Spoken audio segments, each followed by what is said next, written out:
From home buying to providing that personal touch, contact the 2020 Satisfaction Award winner, Craig Zins Acura of Pembroke Pines. 888-776-5123. That's 888-776-5123. Or visit them at 15601 Pines Boulevard in Pembroke Pines.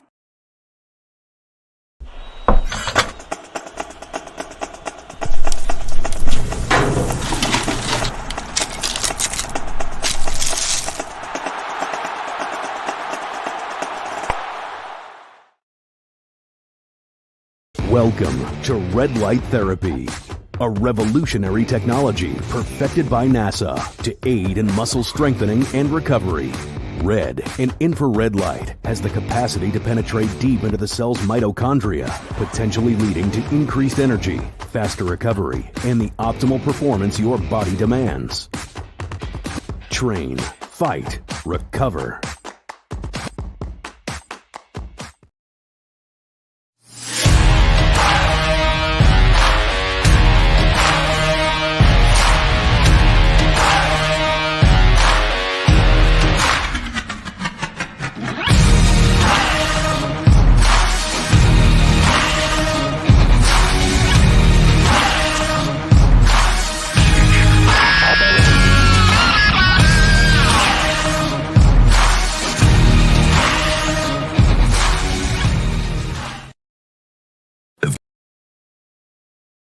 Statements or beliefs expressed on the following program by the host, guests, or callers are not necessarily the opinions of FantasyXS.com, Media Group Inc. ownership, management, sponsors, or website.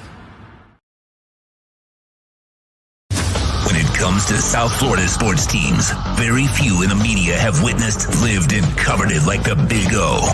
Let's start the program dedicated to your favorite South Florida teams with a passion that's unmatched. The Big O Radio Show is on. Here's the Big O. Friday, good morning, boys and girls. Time to rock and roll on the show. Sorry, a little late there. Had a little technical snafu. Hopefully, Alarmo fixed it for us. He's pumped up. He's ready to go. He's trying to keep his composure. He's looking at you guys right there. There you go. He's got the fist up, ready to go. He's pumped. All right. We are at Caneswear in Davie, where they are blowing. They're doing a lot of blowing right now. Okay? That's what they're doing. They're doing a lot of blowing. You got me there? Oh, I see. You got you got almost my entire head cut off there. That's a lot better. Okay. There you go. That's good. So apologies for the noise if you hear in the background, but you know they're doing some of the landscaping. So we got to I got one of those in my house. Except I got the electric one, not the gas one. I'm trying to be a little bit more green. You know what I'm saying? Speaking of that, we got to get a dispensary as a sponsor. Speaking of green. Anyway, welcome aboard. It is time to have some fun. We are at Caneswear. Yes, sir. Ready to rock? We're in Davie, 2511 South University Drive in Davie. So if you want to come on by, you work close by, you live close by, come on, man. Come on out here. We'll be out here till 1 o'clock. We got Sean standing by our side as always. Got a loaded weekend. The Heat and the Cavs tonight. The Blackhawks and the Panthers tonight. Congratulations to UM winning against Wake Forest. We'll see what they do against Duke tonight. Duke is favored by 2.5 in that game. Inter Miami and NYC FC tomorrow. Okay. Yeah. Tomorrow will be NYCFC and Inter Miami at 7:30. No, 7 o'clock actually, right? Let me see. 7 o'clock. So we got a long weekend here of or a lot of things going on this weekend in local sports. So that's good stuff there. Got some Dolphins news to talk about. We got Ira Winderman joining us at the bottom of the hour. Manny Navarro will stop by at 11 a.m. We'll talk to Scott Pianowski at noon, and Cameron Wolf, the Wolf Pack, will be unleashed at 12:30. So that is the absolute loaded program today. Remember, you could go back and listen. Yesterday, Robert Jones, offensive lineman, guard for your Miami Dolphins. He was with us yesterday. He was really, really good. So if you want to check it out. And for those of you that might be popping in and out, Nick Hicks, to his trainer, was on with us last week. Skylar Thompson on with us also. We are setting up more interviews with some current and former Dolphins. So, you never know when and we got a couple planned for next week already. So we're kind of locking those in too. So we're going to try to keep up with some of our Dolphin players, current and even former, throughout the offseason, kind of get you that, that football fix, throughout the year. We got free agency coming up now. So we'll see what the boys do in free agency. And then the draft, obviously. And hopefully we'll have some news soon on where we're going to be holding the draft show. Okay.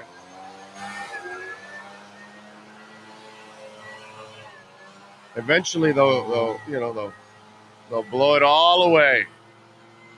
That's what she said. I was going to say, the problem is the wind's blowing it back at us a little bit. There's a very little breeze, but enough to blow the leaves around. Yeah. You are correct. Knight, thank you for the love in the super chat. He says Tyreek, Chubb, and Armstead restructured $45+ million. Yeah. I mean, come on, man. It's no big deal. They're going to get it done. They're not in this cap hell that they can't put back some money. And the thing about the Dolphins right now, it's, do you want to win? Dolphin fans, do you want to win? I want to win. You want to win, right?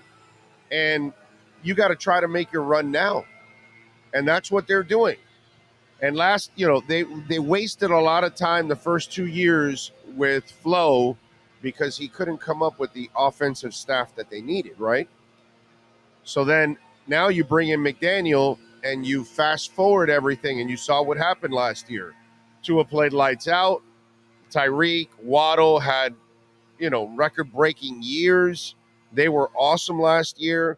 The offense was one of the best offenses in the NFL, and they could score a crap ton of points, which is what you need in today's NFL. And what are you going to do? You're going to make a run. Why? Because you need to do this before you're forced to pay for for Waddle and for Tua and for Jalen Phillips. So these are all guys that you're going to have to pay them big-time money by the time their contracts roll around. So you've got to buy yourself some time, and you've got to get there, right? So now you're going into year 4 of Tua, right? You're going into year 3 of Waddle and year 3 of Jalen Phillips. So you've got to try to make your run now.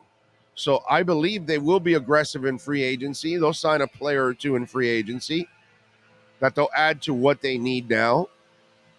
And then they'll re-sign the guys that they need to re-sign and move forward, because the Dolphins are trying to make a run now. That's why I told you that it was a blessing and a curse what happened this year with Tua. Obviously a curse because we don't want to see anybody get injured. We certainly don't want to see anybody suffer head trauma.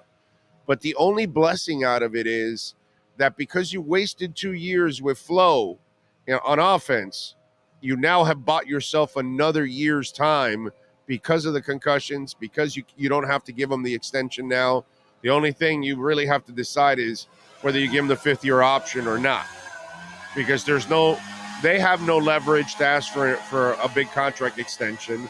The Dolphins have no reason to give them a big contract extension right now. See what I'm saying?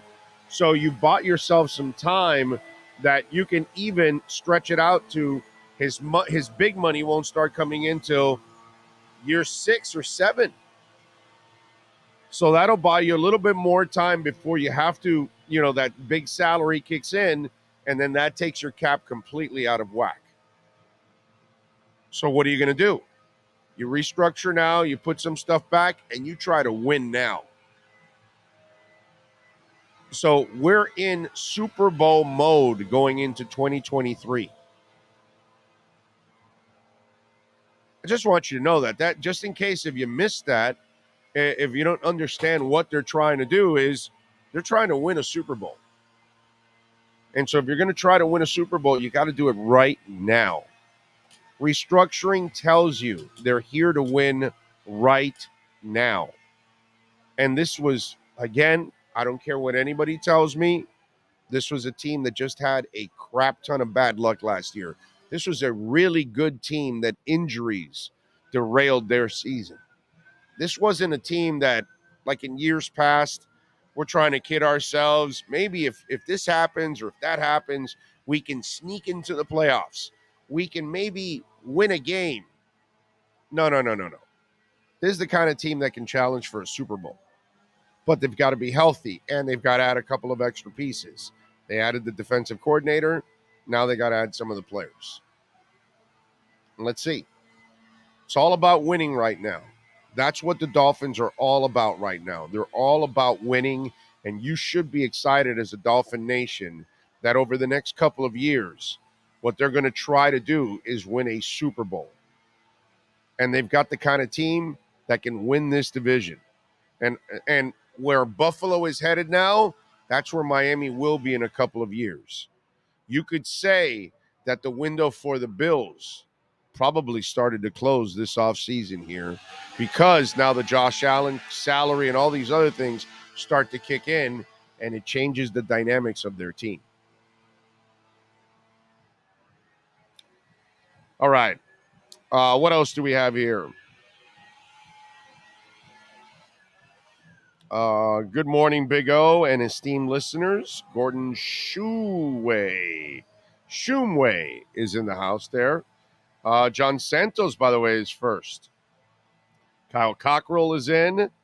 Dan is in. Frankie Fresco is in. Mel Piper is in.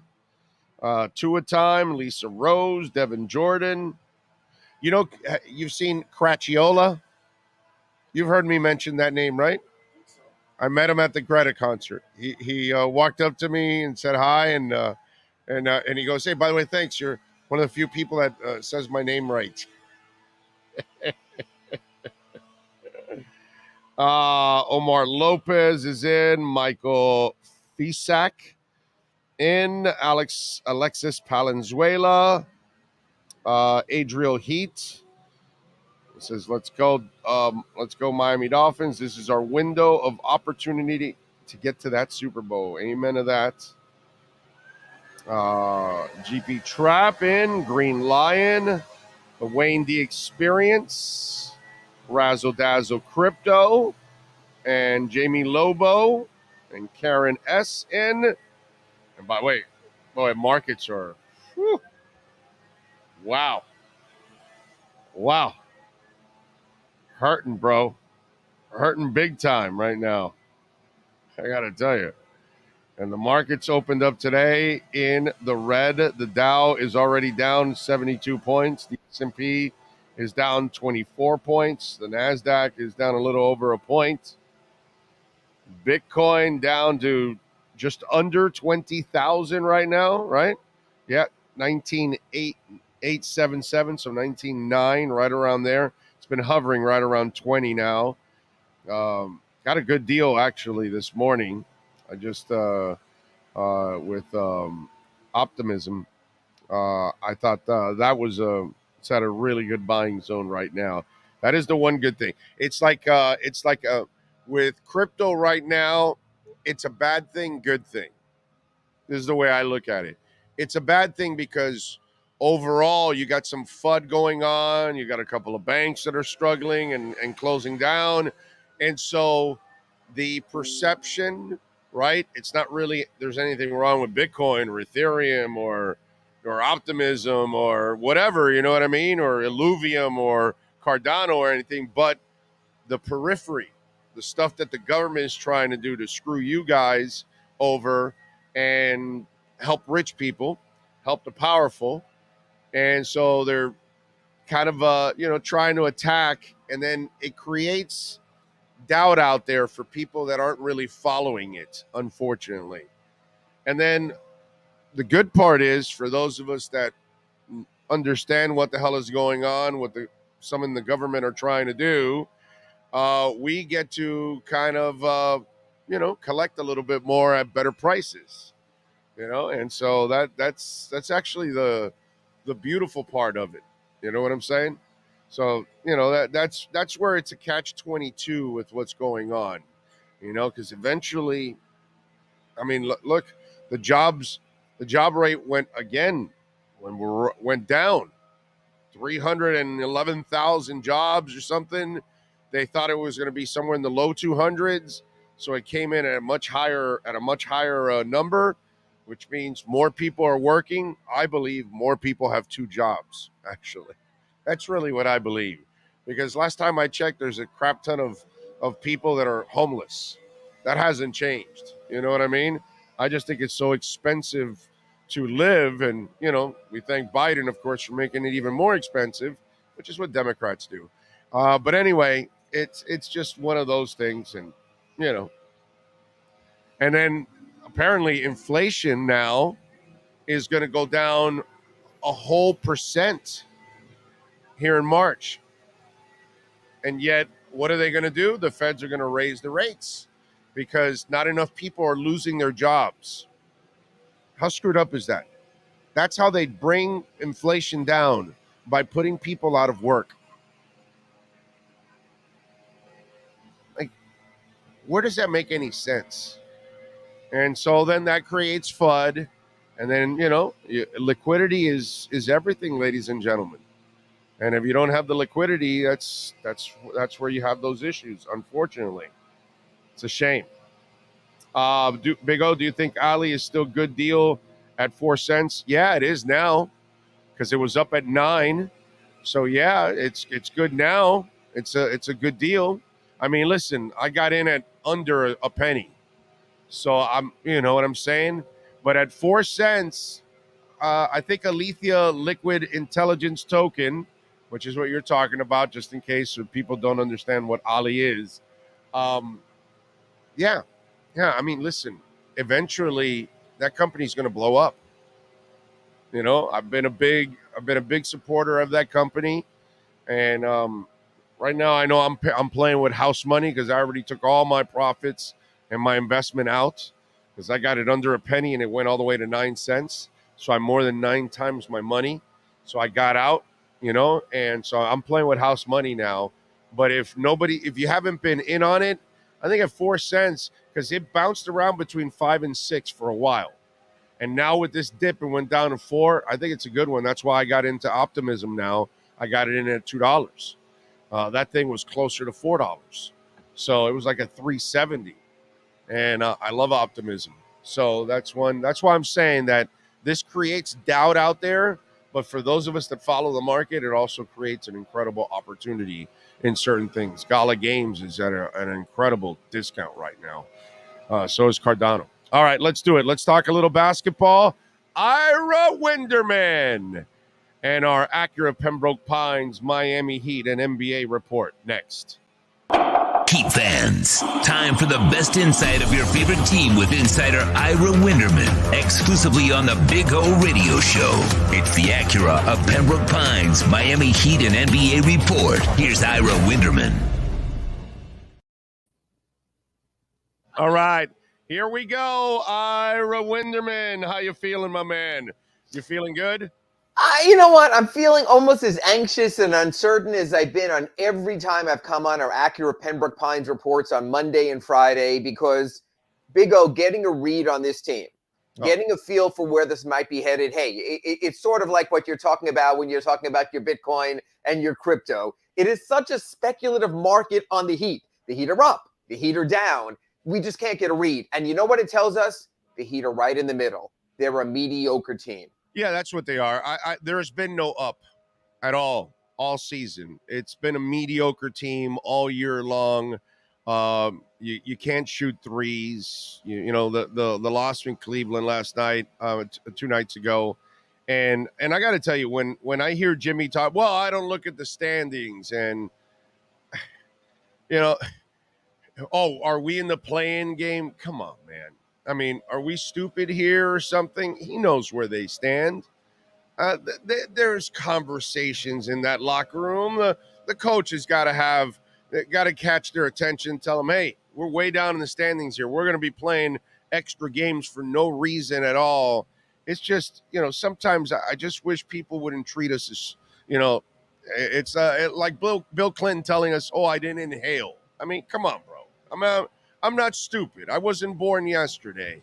And some of the things that Jimmy has said this year with we're getting bored with the process and all this other stuff, sometimes I really question what the hell is really going on in that place. I would put it this way, as opposed to other years, and I know this will sound harsh if it's aggregated, but I'm not sure they care that much. And by that I mean I think Jimmy has seen the Heat pattern of struggle in the playoffs, then Jimmy arrives, you make the NBA Finals, then you get swept in the first round, then you go to the Eastern Conference Finals, then you have an off year. I think Jimmy sort of accepts it as it's going to be an every other year experience here, number one. Number two, you get a player like Bam Adebayo. What was his real goal entering the season? Get more shots, become more part of the offense, and keep campaigning for that damn Defensive Player of the Year award. He's checked some boxes. What was Tyler Hero's goal for entering the season? He wanted to be an NBA starter. He checked that box. What was Victor Oladipo's goal entering the season? He wanted to be noticed again as having his moments. He's created his moments. And I'm not going to get to Kyle Lowry because I'm sure you will. But what I'm saying is... And by the way, Oladipo hasn't done anything except prove once again he's still... I disagree with you on that. He's unreliable. He is, but that's what I'm saying. He continues to be unreliable.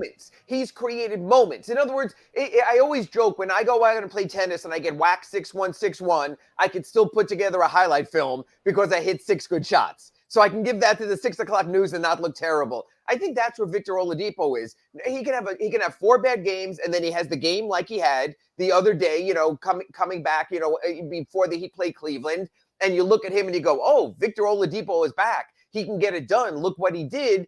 That's where the Heat stand right now, is they stand as a team that it just seems like the winning is not the be-all, end-all. You know what, Big O? It's that phrase the Heat always use. The main thing being the main thing.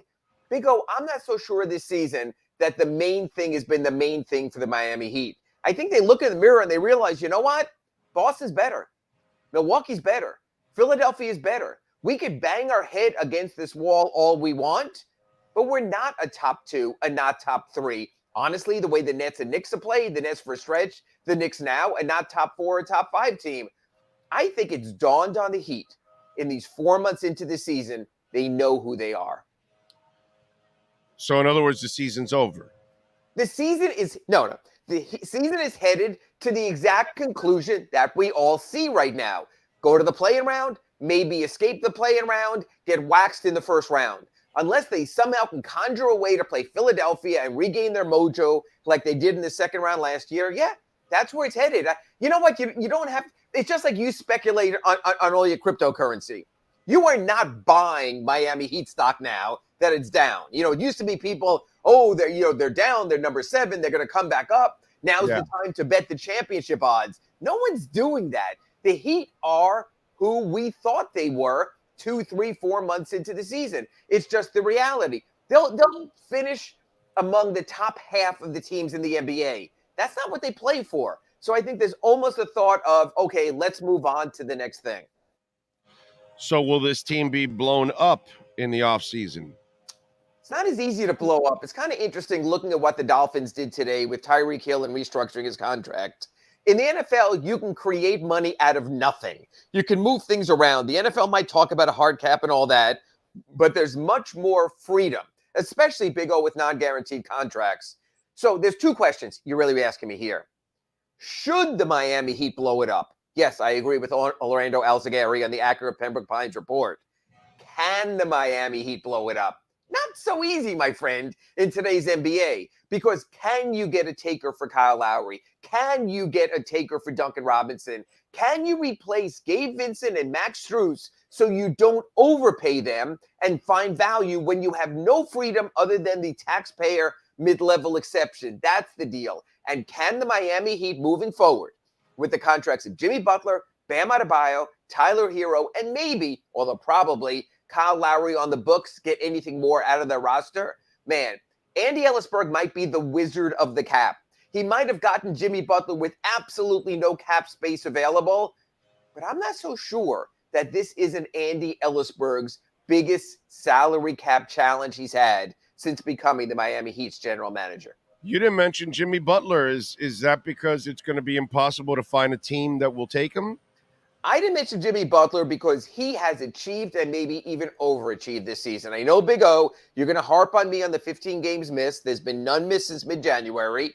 He busts his ass every night. He's what I want to see, if I was a fan, as someone who watches their games as an NBA insider or expert. Jimmy Butler gives you everything he's got. Now, I'm not arguing that. This is just like your crypto discussion before I came on. You always bet on the future, Big O. So I understand when you buy something at a penny and it goes up to 9 cents, you're 9 times stronger. I get that. I'm saying in the moment when we're talking about failure or non-failure, Heat report card, we'll certainly get to that on our Acura Pembroke. By the way, Mark Cuban is one of the owners in that company. Yes. So, okay. So then you're in a good place right there also. So I can't wait to see you on Shark Tank one day, Big O. But that's another story. When you go in front of the Sharks there and go. Listen, I'm looking into this company and I'm looking at all the owners and I go, son of a bitch, he's in this thing. I'm in. No, I want to see you walk in front of. I want to see you walk in front of Mr. Wonderful and going, I've left terrestrial radio. I've created a product like none other in my market. We go national and have international followings. Sharks, I'm going to offer you a one-time deal, and then I want to see how much you get out of them. So I'll wait for that. And when you get your payoff from Mark Cuban there, we can talk more Mark Cuban. Mr. Wonderful isn't very loved in the crypto circles nowadays with a lot of his deceiving stuff that he did with FTX. But anyway, you were saying on the basketball side. I was saying on the basketball side, Jimmy Butler's had a really good season. And Big O, you speculate on the future. I get that. I worry about that. That's what I worry about. We've seen older players, certainly. We saw Tim Hardaway back in the day. We're seeing Kyle Lowry right now. I get that. But if anyone is committed to not look bad, to care every moment he's on the court, it's Jimmy Butler. I always use this phrase. You can argue whether Jimmy Butler's a great teammate or not, flying out to LA on his day off, some of his other adventures, Argentina, South America on the All-Star break. Jimmy Butler is a great game mate because when Jimmy Butler is on the floor and playing, he will do whatever he can to his every last ounce of breath to get that win. So, no, I'm not questioning Jimmy Butler from this season. You're in the speculation business. I get that. But living in the moment, Jimmy Butler has done everything and more that's been asked of him this season. I have no problem with what he's done this season. I don't like the amount of games he's missed because I think it's kind of a trend that's going to continue the rest of the way. I just worry about a body that is clearly breaking down. And he puts a lot of wear and tear on that body because when he plays hard all the way through. And his game is a physical game. He has no finesse to his game. Whereas, Dwayne Wade, as he's getting older, he's got the fade away. He's got the little, what's that, when he would drop it in from the floater. That floater. Right. He did things that he developed a mid-range. He did things to keep himself a little bit more fresh instead of, what is it? Go drive 8 times, fall down 7, or whatever the hell that commercial was. Fall 7 times, get up 8. No, I get all that. He gets to the foul line. Right. And Jimmy doesn't have that part of his game to help him age gracefully. His game is going to be he's the smaller version of Moses Malone. That Moses Malone, as he got older, he was just right under the basket and he was just bodying people and just, getting his points. And, so to me, that doesn't translate well to the future. And I worry about that. And if I'm the Heat, see, I've always said this, the day they acquired Jimmy, I said, you have to go acquire a star that's better than him. And they were never able to do that, unfortunately. And if Jimmy continues to decline, because that's the only natural thing that's going to happen over the next couple of years. You're saying, Big O, you're saying continuing to decline. That decline hasn't started yet. It hasn't started yet. I know it sounds weird to you because I understand I'm saying he's only missed 15 games. And how many more victories would you have if he played those 15 games? But that's not today's load management NBA, and it's not just Jimmy Butler. It's Joel Embiid with his injuries. It's James Harden missing time, not even getting to Kyrie, or your favorite KD. It's just where the league is right now. You signed to play 82. You actually play 67. It's where they are right now. And I'll tell you one thing about Jimmy. Jimmy is a basketball savant. He is a basketball genius. I think if anyone can figure out a way to do it, it'll be Jimmy Butler. Does he need help? Sure. But you know what, Big O? The Heat said, here's your help. His name is Bam Adebayo. Here's your help. His name is Tyler Hero. Good, but not good enough. By the way, Bam shot only 11 times against Cleveland. I need more than that. And rebounded only once. Look, I chronicled that today in today's Sun Sentinel online yesterday. That's not acceptable. He said the rebounding gods weren't with me. Everyone is entitled to a one-off. What the F, dude? What the F? No, you're not entitled down the stretch when you're playing for your playoff lives. You got to come through. You got to win. You're home. This is kind of what we've talked about. Okay, you're home for a stretch here. Take advantage of these games, and you let that one slide. Absolutely. Bam cannot have an off night. That's not acceptable. And we'll see tonight. And we'll see tonight. Yeah, he's got to shoot more too, man. Stay in the 18-20 range like you were before, man. They need you. They don't have enough offense. So they need, and his baskets are easy. And by the way, his baskets are easy baskets because he's such a talent that you can't stop his offense around the basket. He's awesome in that sense. And he shot a high percentage, even though he took those few shots. But I agree. You know what, Big O? 11, man.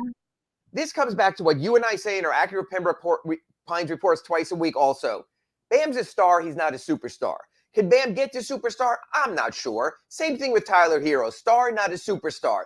Superstars. Giannis wins the championships. LeBron wins the championships. Steph Curry wins the championships.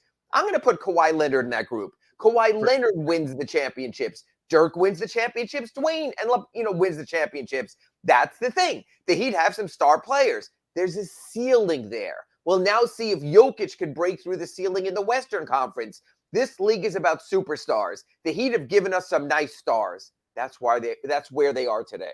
What's the latest on John Morant? You know what? This, I think, is a lot of behind the scenes, the league working not through the legalities, but the proper look in suspension or not. So he will not play through next week's visit here to Miami-Dade Arena when the Grizzlies visit. He's out another 4 games. Basically, the league is trying to reel him in. And they're just trying to come out with the best approach and basically a mental health work plan. I think the league realizes this. They were very fortunate to escape any criminal charges because it was just a social media post. They need him to get the hell off of social media. I also think they need to reel in his entourage and his family because that can't continue also. You know what, Big O? The NBA is all about image creation. They know they have some guys whose image aren't the best, and they try to rework and finagle that. I think that's what they're doing right now with John Morant. They're going, hey, kid, you have everything in front of you. You could have been the next Steph Curry. You could have been the next level face of the league. This isn't working. I think a lot of what do they call them in Hollywood, or like Ray Donovan, the fixers. I think the league's fixers are sitting down with him. We'll make this guy disappear. We'll make this situation go away. We'll cleanse this on social media. And I think they really are almost like a computer re-imaging John Morant. And when you see him next time, it's going to be a completely different thing. May not seem so sort of authentic, but that's what this league does, is they reformulate personalities. Remember the evil LeBron the first season when he was the villain? And the NBA realized, hey, this doesn't work. You're one of our stars. Be the nice guy. And that changed. They tried it with Kyrie. They threw their hands up in the air. Now we'll see what they do with Ja. Is this a massaging Michael Jordan thing that No, he's retired. He's going to go play baseball, but he's really suspended. And John Morant, well, he's taken some time away from the team, but he's really not suspended because the league hasn't really suspended him. Nope, he's still gotten paid right through. This is the league dealing with the social media era. If Michael Jordan's card playing and golf gambling and all of that happened during a social media era, we would have seen it on Instagram. We would have seen it on Twitter. He couldn't have escaped. I think the league realizes the challenges are so much greater now. Everyone has a camera. Everyone has a phone. Every time Ja goes to a club, every phone in that building can be focused on it because, hey, there's some real TMZ money to be made there. So what the league is trying to tell him is, don't go to the club. Go home, at least for this season, maybe for next season. Now we'll see how receptive Ja is or isn't. We've seen NBA players who get it and stay out of trouble. And we've seen guys like Harden jetting off to Vegas and doing his thing because that's who he is. So it'll really be easy. It'll be fun to see how they try to massage his persona. By the way, I scored big, okay, by investing in a Mark Cuban company early on under a penny, and it soared to 9. It's down to 4 now, but it's all right. I made my money. I took it out already. But and by the way, one of our listeners, Kyle Cockrell, says I got into Ali under a penny thanks to you. Right now, Mark Cuban's an owner of that company. Mark Cuban, is he happy about investing in the Kyrie coin? Because the results right now with Doncic and Kyrie in the same lineup, not so good, my friend. No, they're going back to a 500 team. They don't have the support system. You know what? You might find Mark Cuban a brilliant investor in the markets, but his mistake with Jalen Brunson was probably one of the biggest boners pulled by NBA team, that they could have kept him, they could have signed him to a better extension, or they could have gotten him in the offseason instead of letting him walk to New York. Probably when you talk about bad moves in free agency, you can talk about the bad contracts, but sometimes it's the ones you let get away. Jalen Brunson is great. You and I both doubted him. We've spoken about it in our Acura Pembroke Pines report. We had doubts, bad contract, $100 million. Who is this kid? Jalen Brunson. Plus, we thought he was benefiting from playing under the shadow of Doncic. And he wasn't, because he's out of Luka's shadow and he's out of Julius Randle's shadow. And you can see the Knicks. Exactly. When he doesn't play, they lose to Charlotte. When he sits out the second half, they lose to Sacramento. So really, Mark Cuban, for all his good investments, he sold on something he should have bought on. So keep that in mind, Orlando Alzagari. And by the way, every time I watch the Knicks, Thibodeau, you could tell, loves that kid. Like, loves him. Like, you could tell him. He's a great pickup. I don't know if he's his favorite player, but I'm going to gamble that he's one of his two.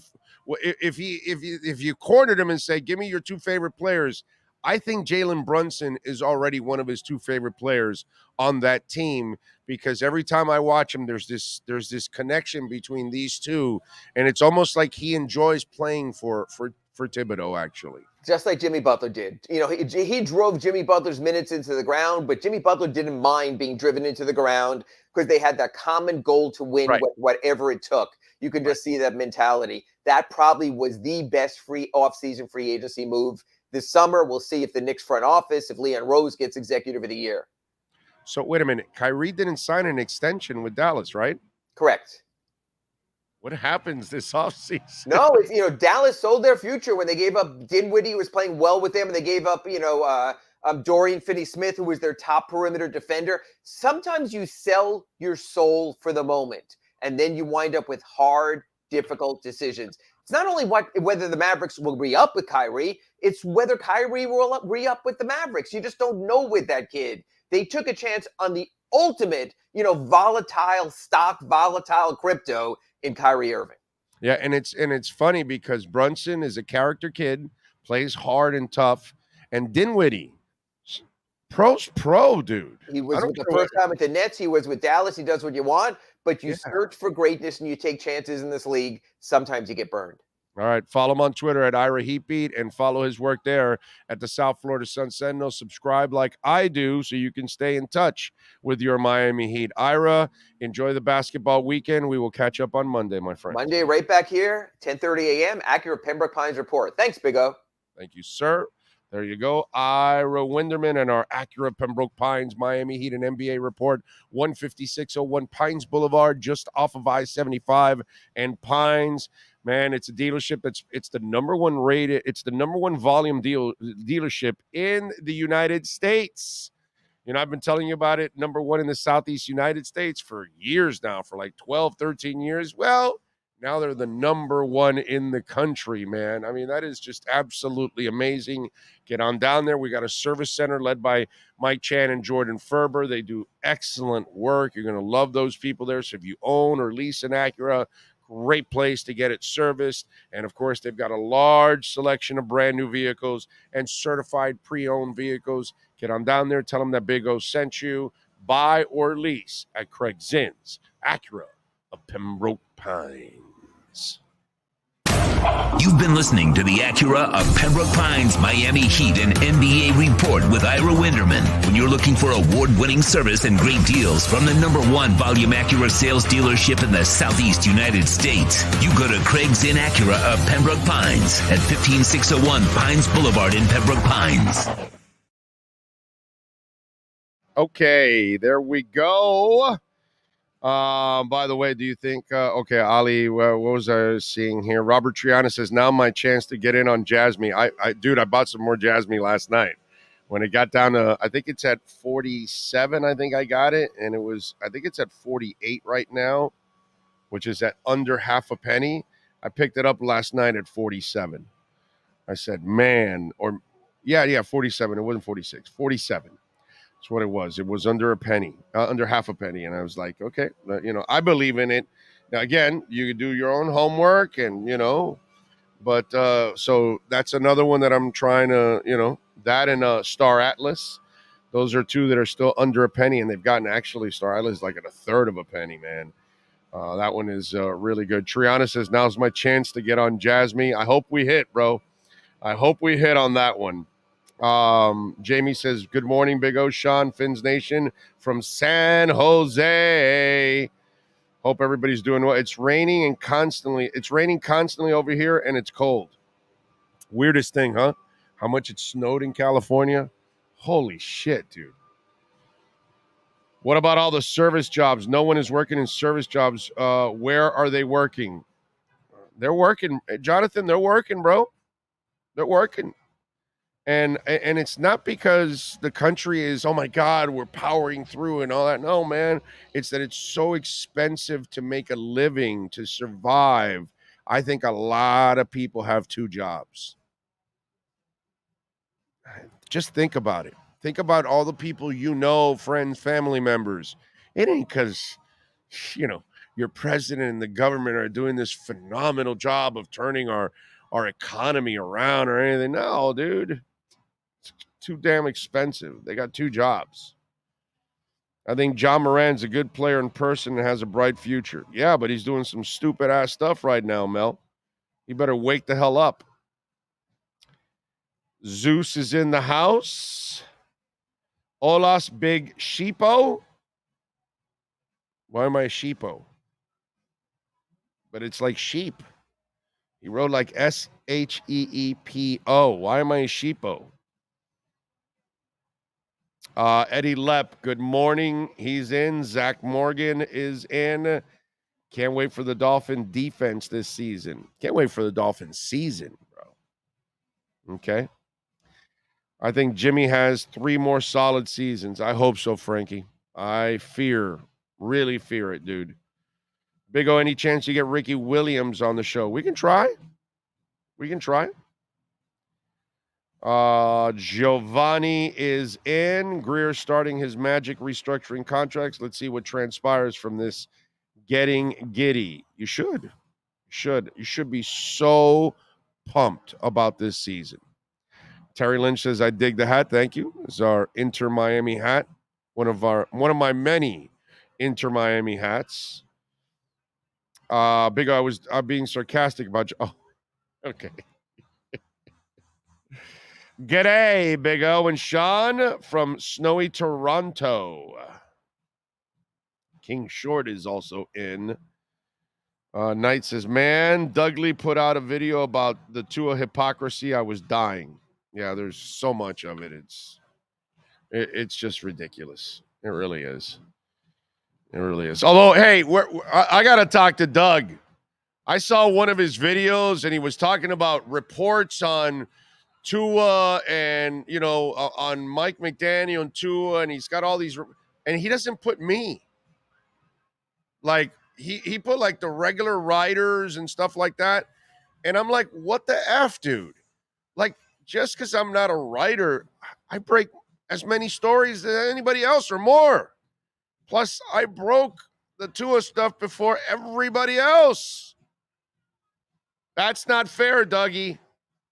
That's not fair. I saw that video. You excluded my ass from it. And I'm the one that broke the story.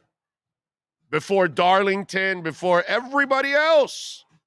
Way before everybody else. You got to give credit where credit is due, man. Yes, sir. Darius Slay on the trade block.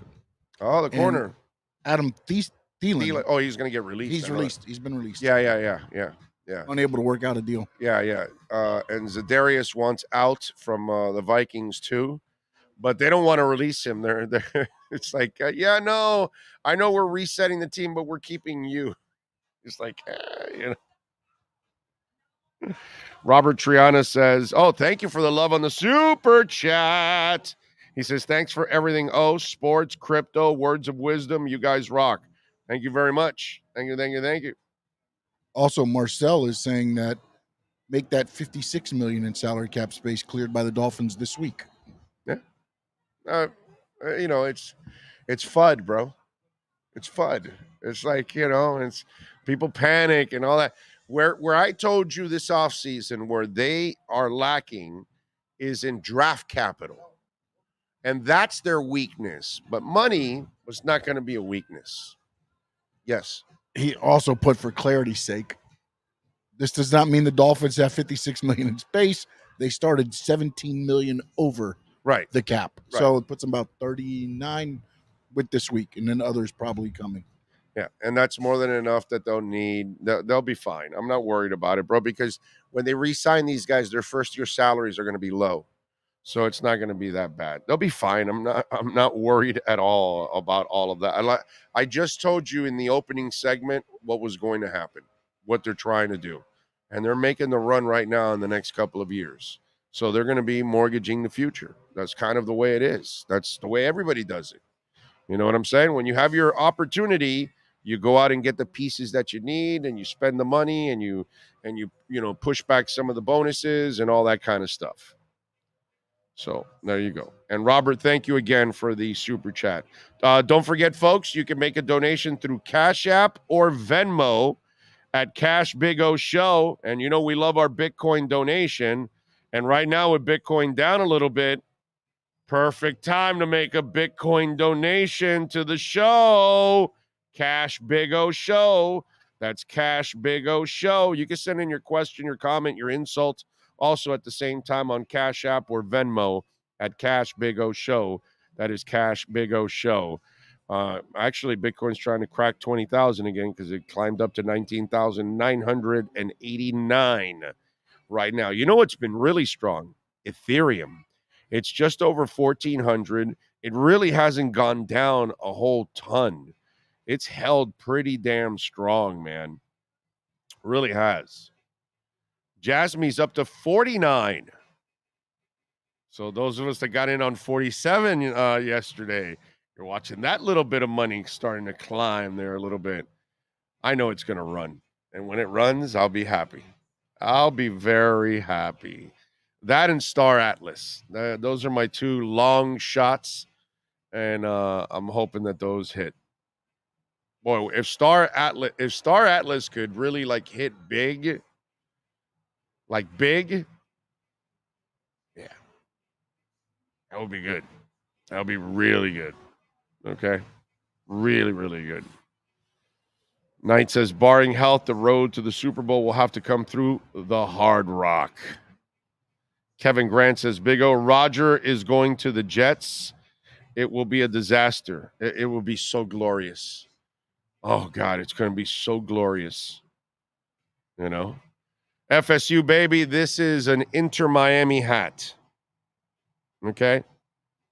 This is the M logo for them it's another logo of theirs that they have. So, yes, that's an Inter Miami hat.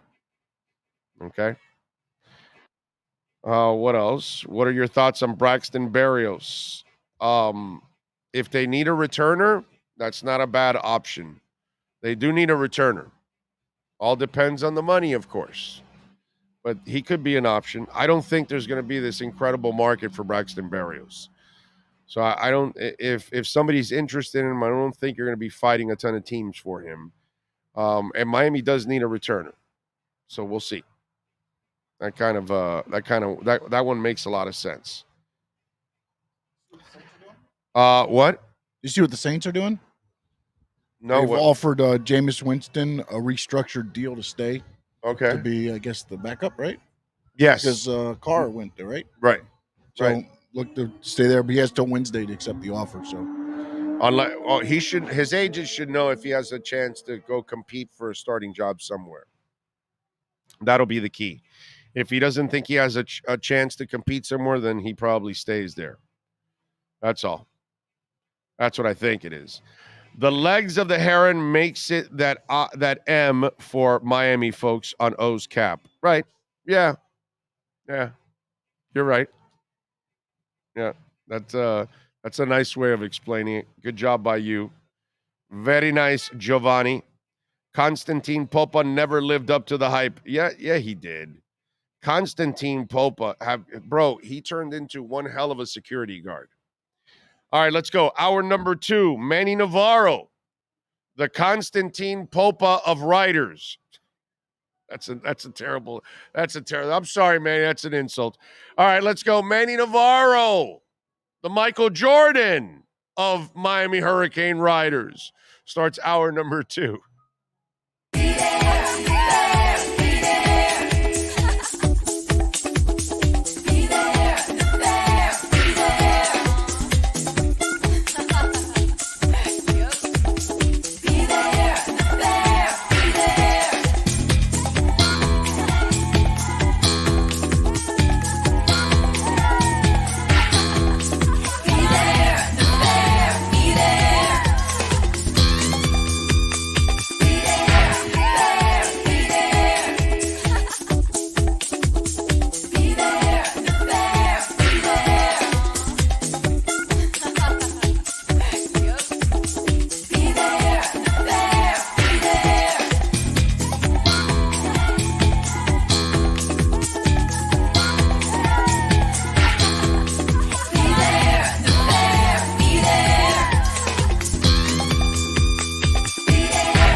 If you're a Miami sports fan, then there's only one store to go to, and that's Cane's. There's no need to drive around South Florida wasting valuable time looking for a new or certified pre-owned Acura. Go to the #1 volume sales dealership in the Southeast United States. Craig Zinn's Acura of Pembroke Pines. Purchase with pace and space in a dealership tailored to your needs. From home buying to providing that personal touch. Contact the 2020 Satisfaction Award winner Craig Zinn's Acura of Pembroke Pines. 888-776-5123. That's 888-776-5123. Or visit them at 15601 Pines Boulevard in Pembroke Pines. Welton Rayom has more than 62 years of litigation experience handling insurance disputes. They're committed to resolving even the toughest insurance claims quickly. Call them for a free consultation. 954-966-4646. At Welton Rayom, they don't get paid unless you win. Property damage claims to your home, business, or condo as a result of a hurricane. Welton Rayom can help. Water, mold, fire, smoke damage, Welton Rayom can help. Call 954-966-4646. When you move, When you move, you need a reliable company led by passionate folks, eager to assist its customers during a transitional process that needs to be smooth. Call Essential Moving Experts at 844-368-5750 for all your local and long-distance moving needs. You can rely on Essential Moving Experts. Mention the Big O Show and get $150 off. Family owned and operated, they offer free 30-day storage, full-service moving, fully licensed, bonded, and insured. Moving was never so easy. EssentialMovingExperts.com. If you're a Miami sports fan, then there's only one store to go to, and that's Caneswear at Miami Fanwear in Davie. They're your one-stop shop for all your inner Miami CF, Canes, Dolphins, Panthers, and Marlins merchandise. They have hats, t-shirts, game day jerseys, and so much more. Located at 2511 South University Drive in Davie, and open 24/7 online at caneswear.com or innermiamiwear.com. Call them at 954-835-5597. Caneswear, the spot where inner Miami and all Miami sports fans shop. The viewpoint, statements, or beliefs expressed on the following program by the host, guests, or callers are not necessarily the opinions of FantasyXS.com, Media Group Inc. ownership, management, sponsors, or website. Time for Canes fans to get what they want. Information, insight, and perspective. It's the Caneswear Miami Hurricanes Report with Manny Navarro, exclusively on the Big O Radio Show. Here's Big O and insider Manny Navarro. There he is, locked and loaded and ready to go. Good morning, my man. How are you doing, sir? Good morning, O. I'm doing great. How are you? Very good. Wasn't Constantine Popa a very good security guard, I was told? He sure was. I don't know what else Constantine Popa did in terms of his basketball career after Miami. Did he play overseas somewhere? Yeah, I think he did a little bit of overseas stuff, yes. Yeah, I mean, 7-foot and guy got to be able he to told work. me he was a security guard. I don't know. He true? probably was. I'm not sure. That's a good story, though. That'd be an amazing sight, right? You're trying to break into a place, and you got a 7-foot. What is he? 7'4"? How tall was he? Was 7'4". Yeah. Security guard staring at you. That'd be a little intimidating. Constantine Popa. Wow. That was back in the Miami Arena days, bro. Yeah. Back when you were just excited to be a part of the Big East, right? And just to be yeah. And let me tell you something. We had a couple of those games where Leonard's teams were really good, and we had 11, 12, 13,000 at Miami Arena. There were a couple of those games. I remember there was I want to say a Boston College game. There was a lot of UConn games were well attended. Yeah, man. There were a couple that in those years. Right before he left to the Washington Bullets, then, right? I think it was the Bullets then. Still, they might have switched to Wizards by then. I think he might have been Wizards then already. Yeah. Okay, so the Wizards took him away, which that was Michael Jordan, right? Wasn't it Michael's team? Yeah, that was right after Michael retired. Yep. Yeah, exactly. And so, they took him away from us. And but leading up to that, I remember we had a couple of those games that they moved them from the Knight Center, because that's where they used to play. Yep. Because they got so popular, they put them over in the Miami Arena, and we were all amazed that the University of Miami basketball team was packing it in at the Miami Arena, man. I still remember that. That was pretty good, man. That was I don't think the youngins may not know about that. Really? 12, 13,000 went to a UM game once? Yeah, man. They actually did back in the day. They were pretty good. Yeah. Hey, man, our town is the best at getting on bandwagons. I mean, oh man, we are the bandwagon capital of America, really, right? Right. We still probably own World Series attendance records because we were in a football stadium. Yeah, and we were packing it in for the boys in '97. So I'm sure we have attendance records. I don't know what they are for the World Series. Why don't you look that up there, Sean? Attendance records for the World Series. Where do the Marlins rank in single game attendance? I would have to think, did the Rockies make it to the World Series at all with those teams when they were in the football stadium? You remember early on? They didn't make the World Series early on. No, I don't remember them getting it early on. No, their first World Series I remember was against the Red Sox, and I think that was 2004, and they were already in Coors Field. So yeah, the Galarraga They made the playoffs. Dante Don't Call Me Suzanne Plachette teams. Mm-hmm. I don't think so. I don't think so. I still remember that Galarraga home run he hit here. Oh yeah. Second deck. Second deck. I was there that day. Me too. I was there the day of the championship parade. My brother and I got there early as hell. We got in the stadium fast, and you talk about the stadium being packed for a championship celebration. I never would have imagined 80,000 people being in Miami for baseball, loving baseball that way. And a lot of older men felt like pedophiles. She's only 16? Every time they played that video of everybody's doing the fish. Yes, exactly. And that young girl had the big jugs, and everybody was going crazy over that video. And then later on, everybody finds out she's only 16. And you're like, oh, man, all these men had terrible thoughts in their minds every time they were doing the fish. Hilarious, dude. Hilarious. Anyway, all right, let's get to it. Spring has sprung. What did you see in the game? Give me some positives. Well, I mean, look, they just wrapped up their first week of practice. They're actually going on spring break, because spring break is next week for the University of Miami students. For my house, my daughters, their spring break is until 2 weeks from now. So, but they're getting off next week, and they'll be gone. No practices. They'll resume, I think, on the 21st of March is when they'll get back to it. But the first 3 days are in the books. They finally got into pads yesterday a little bit. The headline really was that the true freshman Francis Mauigoa got in with the first team at right tackle in the third practice. So everybody's all excited about that. I don't want to pee on anybody's parade, but I'm just going to say this. There's a lot of guys out this spring, and that's what I'm going to remind people with all of this stuff is don't worry about the depth chart so much. Worry more about when guys are back in the fall, what this is really going to look like. And I'm not saying Mauigoa couldn't crack the starting lineup. In fact, I think he will. I don't know that he'll be necessarily a day one starter at Miami, but he could be a day 3, day 4 starter for them. So super talented lineman. I think him and Samson Okunlola, the 2 5-stars, are going to make a huge impact here. They're both super athletic, unlike other offensive linemen on this team. And so, that's it, man. I mean, I know we get excited because football's back for the spring, but it's like there's no games to prepare for. It's just whoever's healthy's out there sweating, learning the new offense, going through stuff. So for me, as a guy who's done this 25 plus years, it's like, all right, there's not a whole lot of sex appeal for me to go out there other than to speak to the new coordinators, speak to the new assistant coaches, speak to the new faces, right? Go and introduce myself to those guys. Outside of that, it's kind of meaningless.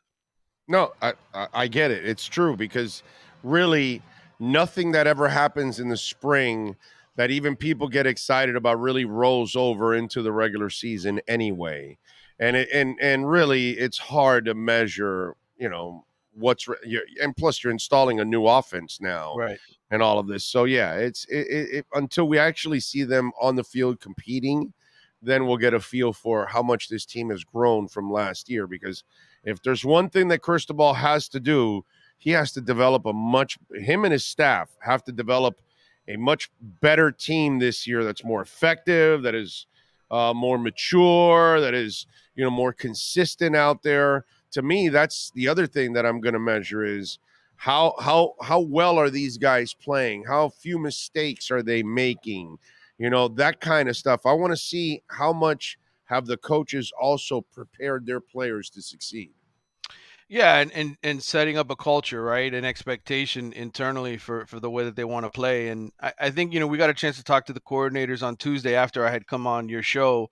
We kind of moved it up earlier in the day so that I could make sure I was there for their press conferences. But I really like the guys that he hired. I think, Shannon Dawson and Lance Guidry are both hungry coaches. They're both guys that are, I think, really still looking to make a name for themselves, even though they've been doing this for a long time. This is the opportunity, right? Come to a Power 5 program and get a group to overachieve versus, live up to whatever exterior expectations there are. I think they're used to coaching guys that aren't 5 stars and 4 stars, and coaching guys that also want to be, that are hungry and want to prove themselves. So I think that mentality is sort of setting in. I think last year when you had Josh Gaddis and you had Kevin Steele, you had guys that were just have been there, done that before, right? They've climbed to the mountaintop. They've been to the playoffs. They've played in important bowl games, coached on championship teams, etc. So I think it's a different mindset with both of those guys, and I think that permeates into the locker room and permeates into the mentality and practice.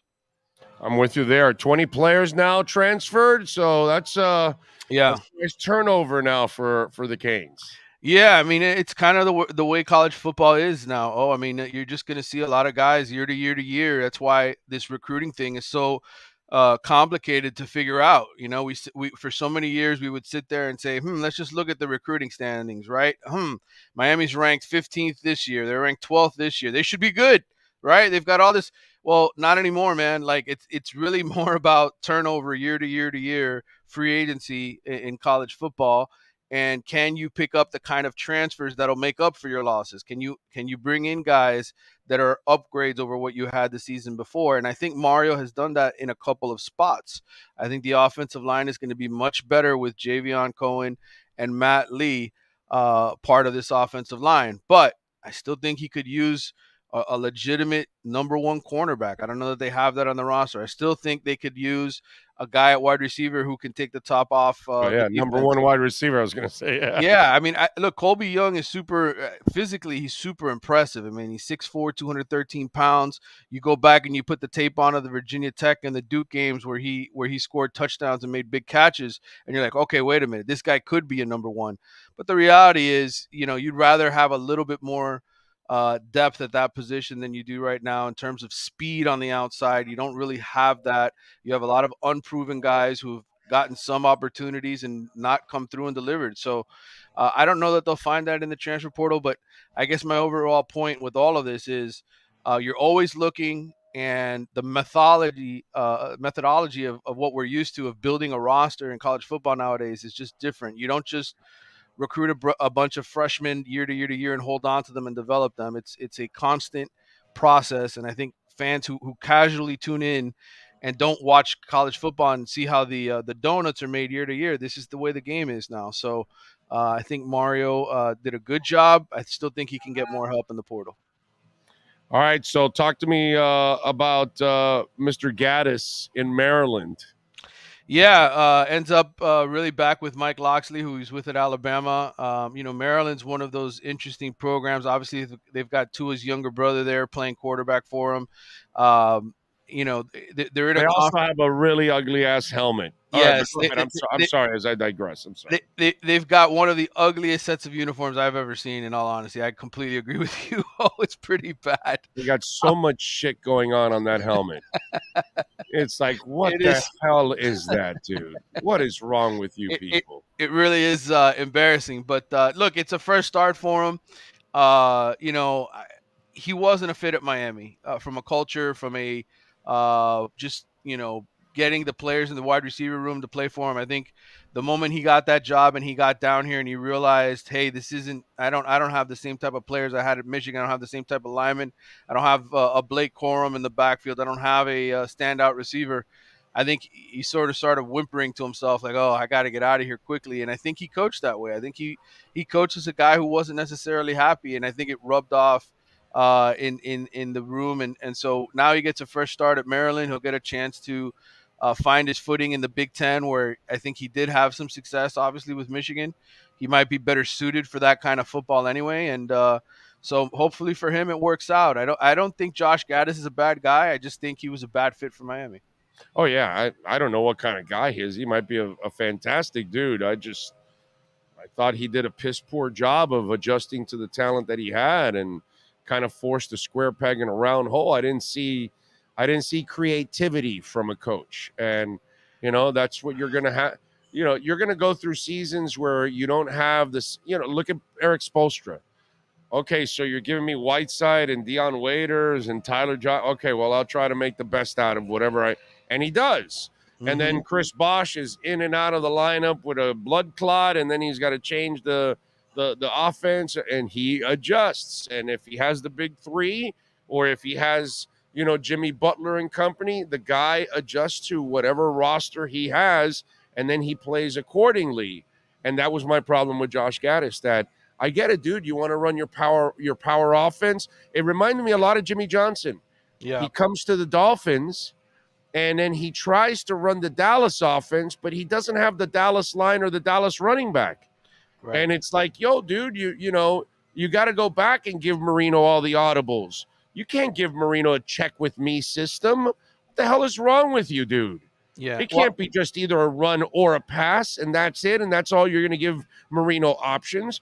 The run part of it is weak on your end because you don't have, Nate Newton and company at the line, and you don't have Emmitt Smith, back there. And it was a terrible job as of a head coach adjusting to the offense that he inherited.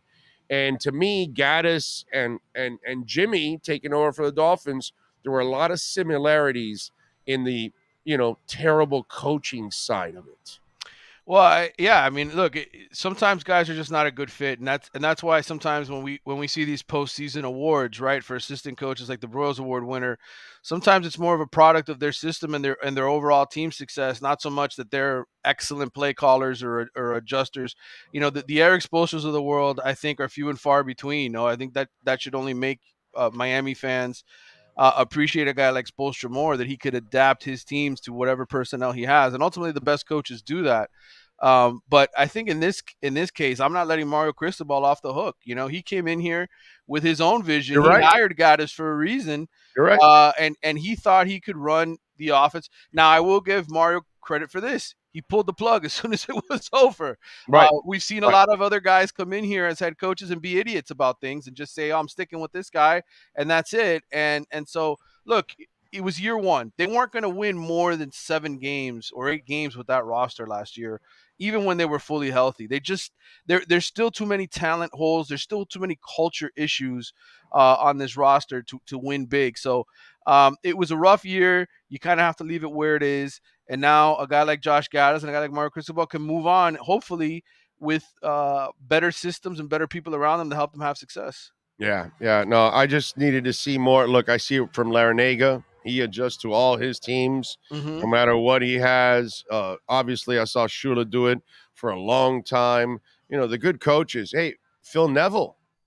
I follow all sports. Yeah, he adjusted with the whole Higuain thing. He benched his ass and got his attention, and then got him to play the way he needed him to play, and lost a little weight and had a hell of a season, last year. And now he's got a new team and a different team, and the guy continues to adjust. To me, that's how a coach shows me that they know what the hell they're doing, because you're not going to have the same talent even though you might be building this kind of an offense, this kind of a defense. Somehow or another, 1 year, injuries, this, that, changes, what you are, and then you have to adjust to what you are. And that's going to happen to coaches. And for Gaddis, it was just, one of those things that I didn't like. Now, one thing I do like that I saw, Jarrett Payton just tweeted out that Alonzo Highsmith reached out to him, and apparently he's reaching out to all the former Canes to kind of roll into former Canes, to tell them that the University of Miami is here with open arms and ready to go. And there's Jarrett Payton. He says, just got a wonderful morning call from the great Alonzo Highsmith. He's calling all former Canes football players, said the door at the U is always open for us. Love it and thank you. Coach Cristobal, we're getting things back on track. So your thoughts on that reaction from Jarrett and maybe the rest of the Canes world? How are they going to be reacting to something like this now? Yeah, I mean, I think certainly all the former players want to see Mario get this right. I think you speak to a lot of these guys off the record and individually, and they're all super disappointed with the way things have sort of transpired. But they're also excited by the fact that the university is pumping money back into this thing in ways it never had before. The fact that they're allowing Mario to, pay guys to go away and to bring new guys in. So there's a lot more excitement, I think, around the program. Look, the alumni is always going to be supportive and stop by practices and come by and visit and talk to kids when they're asked to talk to kids. They do that. I think, the one thing Miami has always had is a strong alumni support system. The issue here is getting these guys to do it consistently and show up all the time. There's a few of them that do. You see the John Beesons of the world. You see the Jonathan Vilmas, the guys that are by the building quite frequently and around the kids and talking to the kids.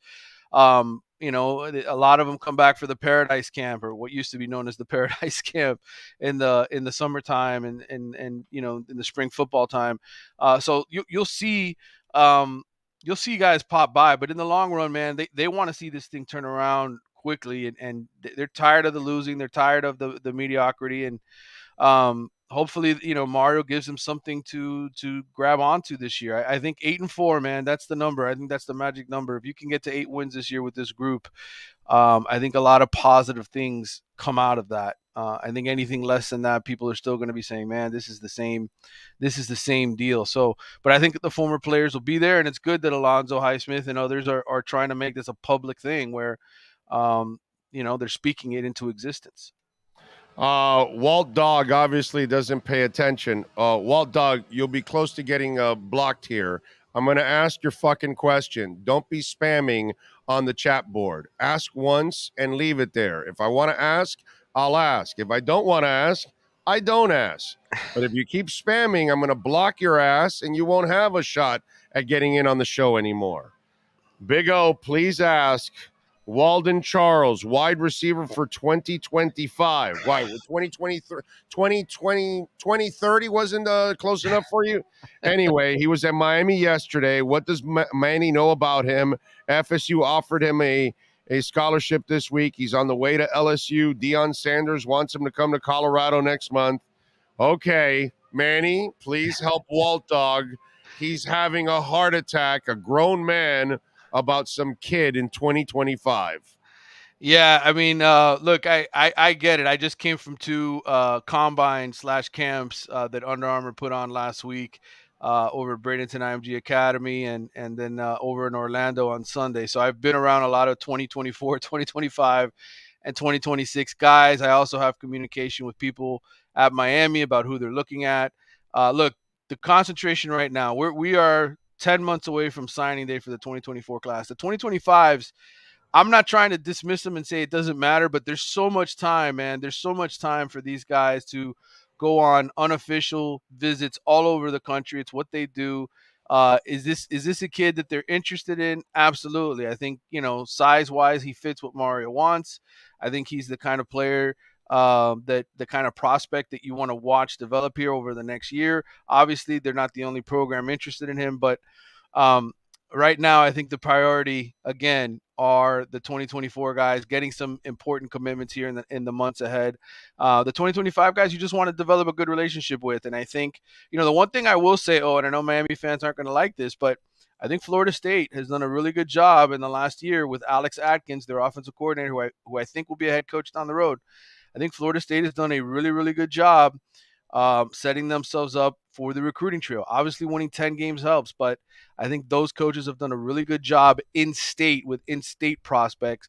I think Miami is always looking more nationwide now for players under Mario because of his connections all over the place. So I think, I'm sure this kid is a player we'll get to watch. We got a long time from now until December 2024 to find out where he's going to school.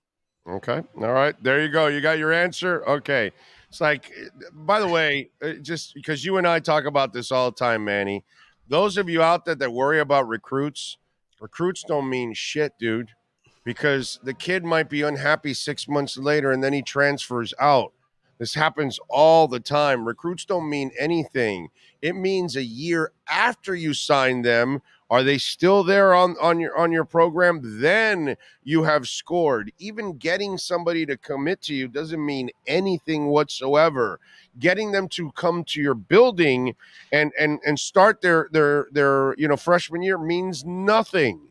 It's a year later when you find out, are they still on the damn roster and do they actually have a role? Because if these kids don't have a role, they're going to leave right away. Not to defend Walt here, but I'm sure there's a reason why he's interested. He probably knows this kid could be a family member, and he's just excited. Oh, he wants the kid to be at Miami, and he wants to make sure the coaching staff is on top of him. And I'll say this, you know, Sir, Mario doesn't even sleep.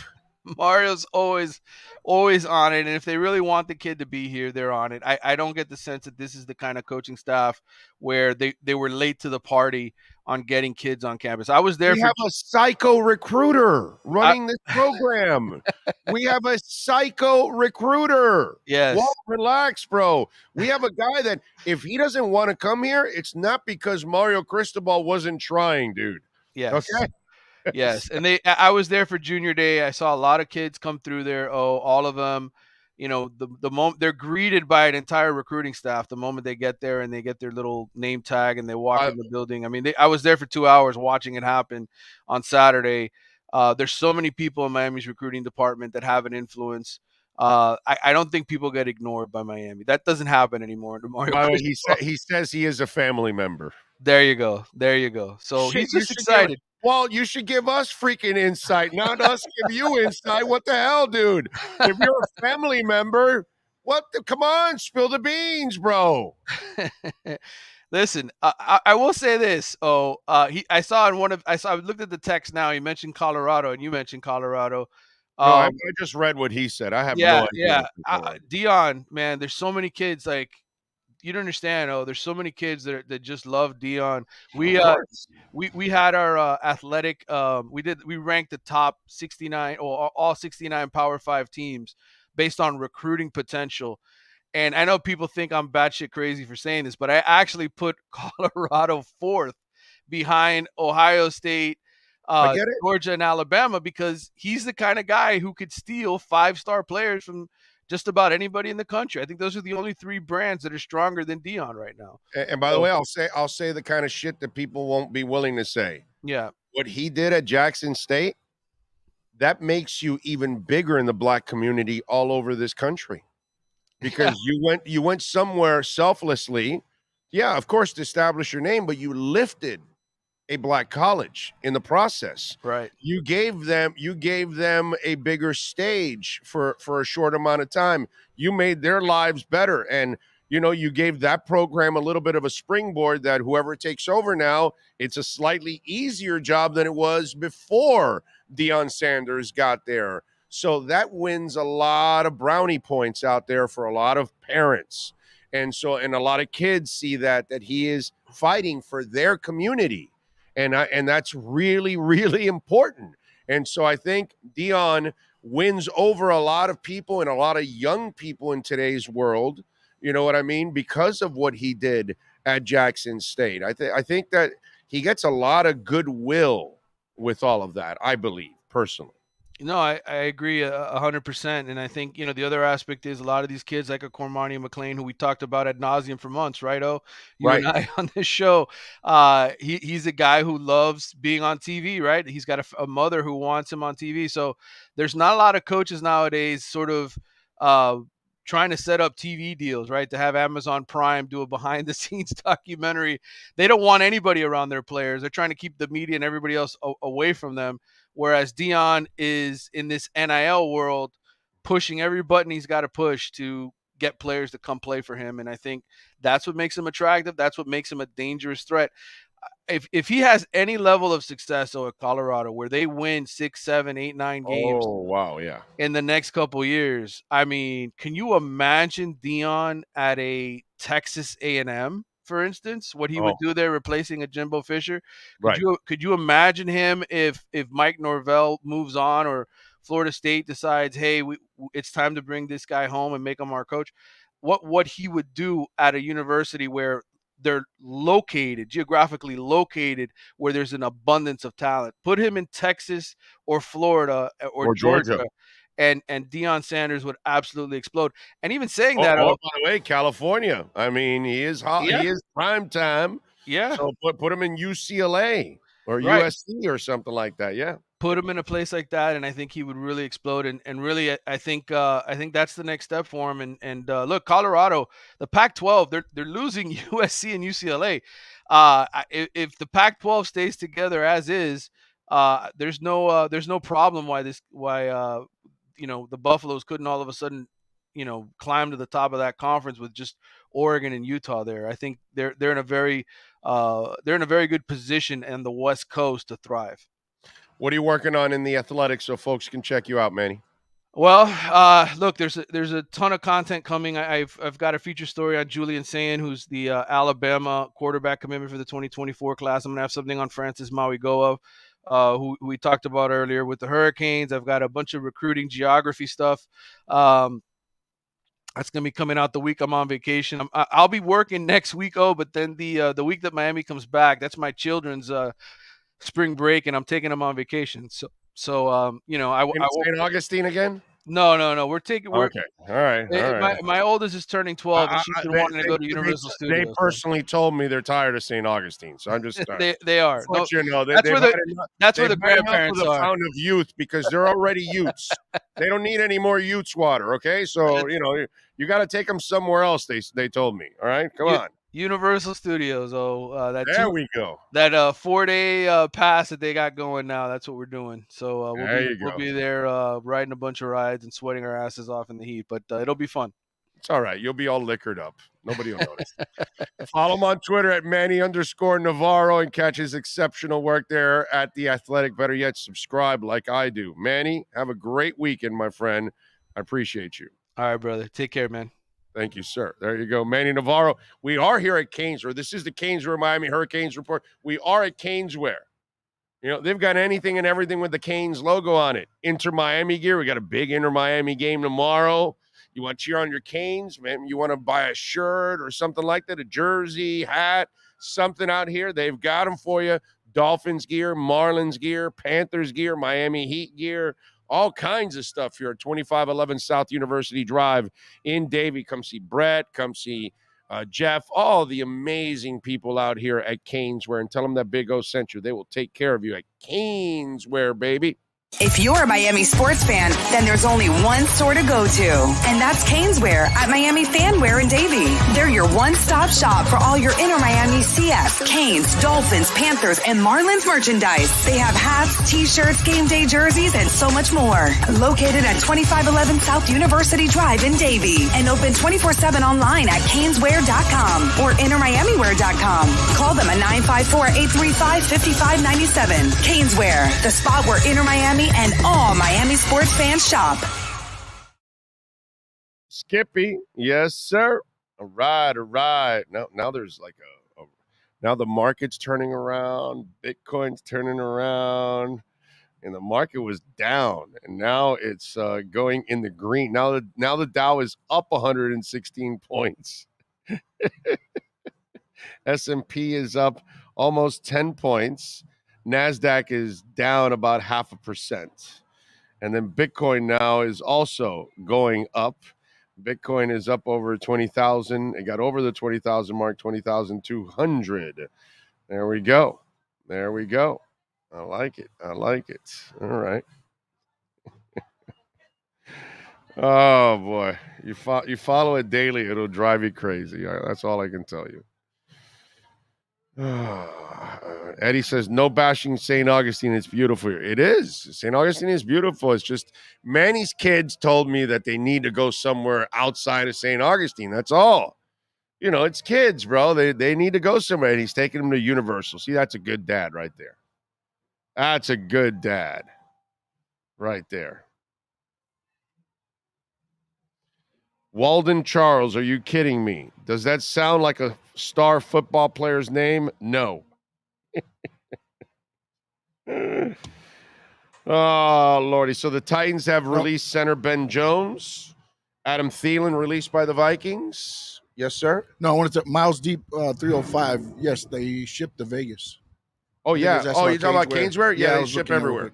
Anywhere in the country, my brother. Anywhere. And they ship right away. When you order over $99 and they ship right away. Not just because you ship $99. If you only buy $36, they're going to ship right away, but it's free shipping when you go over $99, just so you'll know. And they are super quick also. Not only do they ship to Vegas and anywhere else in the country, but they ship quickly. Like you order, they're trying to ship it out the same day. Seriously, they're really good about that. Okay. Remember, you can make a donation through Cash App or Venmo at Cash Big O Show. That is Cash Big O Show at Cash App or Venmo. What'd you say? I didn't mean to interrupt. I saw it coming through. I was trying to jump in before he changed subjects, and I missed my timing. Oh, okay. No, you're good, bro. You're always good, bro. You are the man. Never an issue with you, dude. What else do we have going on in the world of sports? By the way, Scott Pianowski will join us at the top of the hour. RedRecover.com, a proud sponsor of our program. We love talking about red light therapy. Helps me grow my hair. And keep emailing them at the contact us when you go to RedRecover.com. If you want one of the hats to help grow your hair, if you're in the middle of now you're losing your hair, not if you've lost it, 5-10 years ago. This is like for recent. You contact them and tell them that you want to be on the list. Once the FDA approves the new hat that they're using, then everything's kosher, and then they can sell it. But right now we still have 30% off for a very short time. I don't know if there's maybe another week, 10 days, 2 weeks left. After that, it'll only be on the doggy wraps. We'll have the 30% off. Outside of that, the human wraps, they go back to 10% off with our code. So if you have a shoulder injury, a shoulder surgery, elbow, knee, ankle, you got old pains and aches from injuries, from surgeries, those kind of things, you want to maximize your workouts, man. You want to optimize those workouts where you can use the wraps before and after your workouts. It'll make you feel completely different. The dogs, we have the wraps for the back, for the hips. And some dogs have issues with their back hips. In fact, one of our listeners has a little Yorkie that had steel rods inserted in both back legs because they broke them, and he was having trouble getting around. And since he got the wraps now, the dog feels so much better. There's obviously less discomfort, and the dog is able to enjoy a better life. And that goes for us too. And it's great for kids. It's great for the adults. It's great for your dogs. Red light therapy is all natural. There are no side effects. And it's really a bonus, man. If you are dealing, let me tell you something. If you just had surgery and you have a scar, red light therapy can help that scar disappear. Okay. For the ladies, they go, the crow's feet. They've got a wrap that you put on your face, and it also helps the crow's feet disappear, and also here on the side of the lips. Go to redrecover.com. And again, for a short amount of time, there's only another week or two left. You can get it for 30% off. After that, it's gone. All right? redrecover.com. Let's see. Big O True Fin fan sent in a stupid chat. What, he did? What up, Big O? Happy Friday. Why you call it a stupid chat? That's a great chat right there. Okay? Plus, it's True Fin fan. Did he send in another one? Did I miss another one or something? Okay, no. I see the Triana one. No. Yeah, I don't see anything outside of the one that True Fin fan sent. Thank you, True Fin fan. Appreciate you. I don't know why they're picking on you there with that. That's a great super chat, giving us some love, saying hi. We appreciate that. What else do we have? John Padilla in.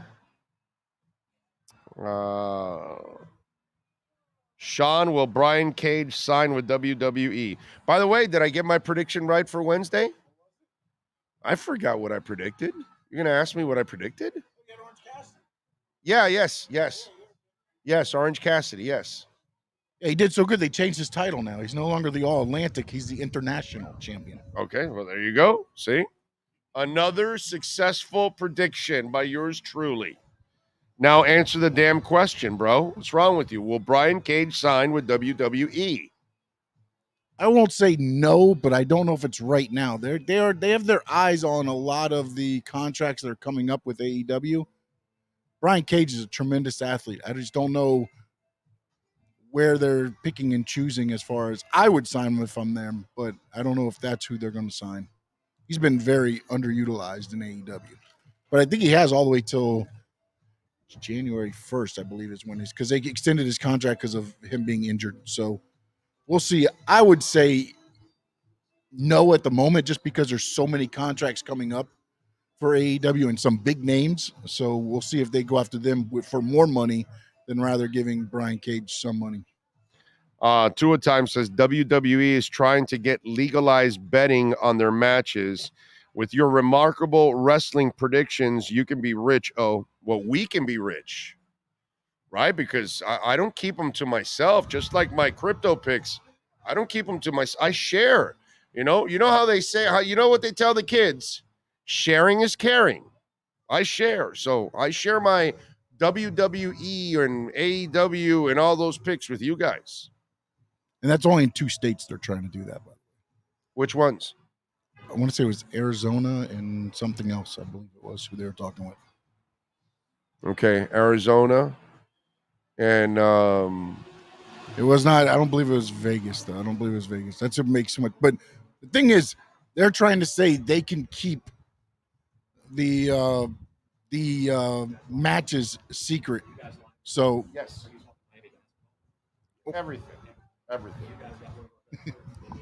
So they're saying they can keep it secret, so nobody will be able to know what the outcome's going to be. Is the thing, because again, the problem now is a lot of times the match is already leaked online. Okay. They're saying they can stop that. The only way they can stop it is if they don't, because again, before every show, the big shows, the matches, they have the rundown of the matches. The rundown of those matches usually has the winner circled. If the person wanted to post whatever shot it is they get, because usually you can tell who's winning by the person circled on the match and the time they get allotted. So ultimately, you would have to really, like, if you put something out there, maybe you don't circle, but when you look at wrestling, you kind of have an idea of who wins. So I don't know how they're going to be able to do this, unless they just start going, you know what, we're going to flip a coin before it goes out, and the heads you win, tails you lose tonight. Because other than that, you can tell by the way the show is going who's going to win. Okay. It's not like football where you got, 11 guys on 11, somebody gets hurt, and somebody's come, it changes. There's none of that there. You can't, unless you're just going to change your program in the middle of a 2-month run and say, okay, now you're going to lose all of a sudden out of nowhere. I don't know that you can really. I don't know what they're going to do. I don't know how they're going to talk these people into it. It just doesn't make sense to me, because the odds already are like plus 2,500 for the winner. Right. So maybe they do that and they just make the odds ridiculously high so that you pretty much stay away from it anyways. But we'll see. There you go. He knows it. I don't know it. I only give you predictions. Shame to use that guy's face and name to be a troll. Should be arrested and charged.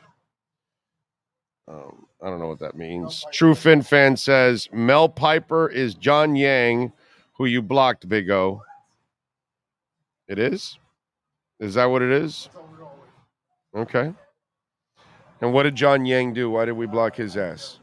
I don't know. I always I just forget and move on. That's all. That's it. Once they're blocked, they are disappeared. They're gone. Big O, tight end Hurst will be a free agent, and will the Dolphins pursue him? Hayden Hurst? I don't know. He would fit what they do here. He can block. And Hayden had a really good year this past year. I wouldn't mind Hayden Hurst here. I have already a rookie in mind, but Hayden Hurst would be a really, really good pick in free agency. Tucker Kraft will be a hell of a pick in the draft. That's kind of the way I look at it. I blocked John Yang for trolling, says True Fin Fan. Okay. Well, then I'm sure if Mel Piper is John Yang, then eventually Mel Piper will get blocked too, because the stupid is what stupid does, right? So they'll just continue to do stupid things, and then they'll get blocked, like always, So it's like Walt Dog. He was pretty close to getting blocked if he kept, reposting the same damn question over and over again. There's no spamming. We don't need to spam here. Get your question in. We answer it. We don't. We move on. And or if we don't see it, hey, it is what it is. Big O, only 72 hours out, and we can't tamper for NFL. Yeah, you're right. There's no tampering in the champagne room. Okay. Emmanuel Acho. I got to thank EJ Barro.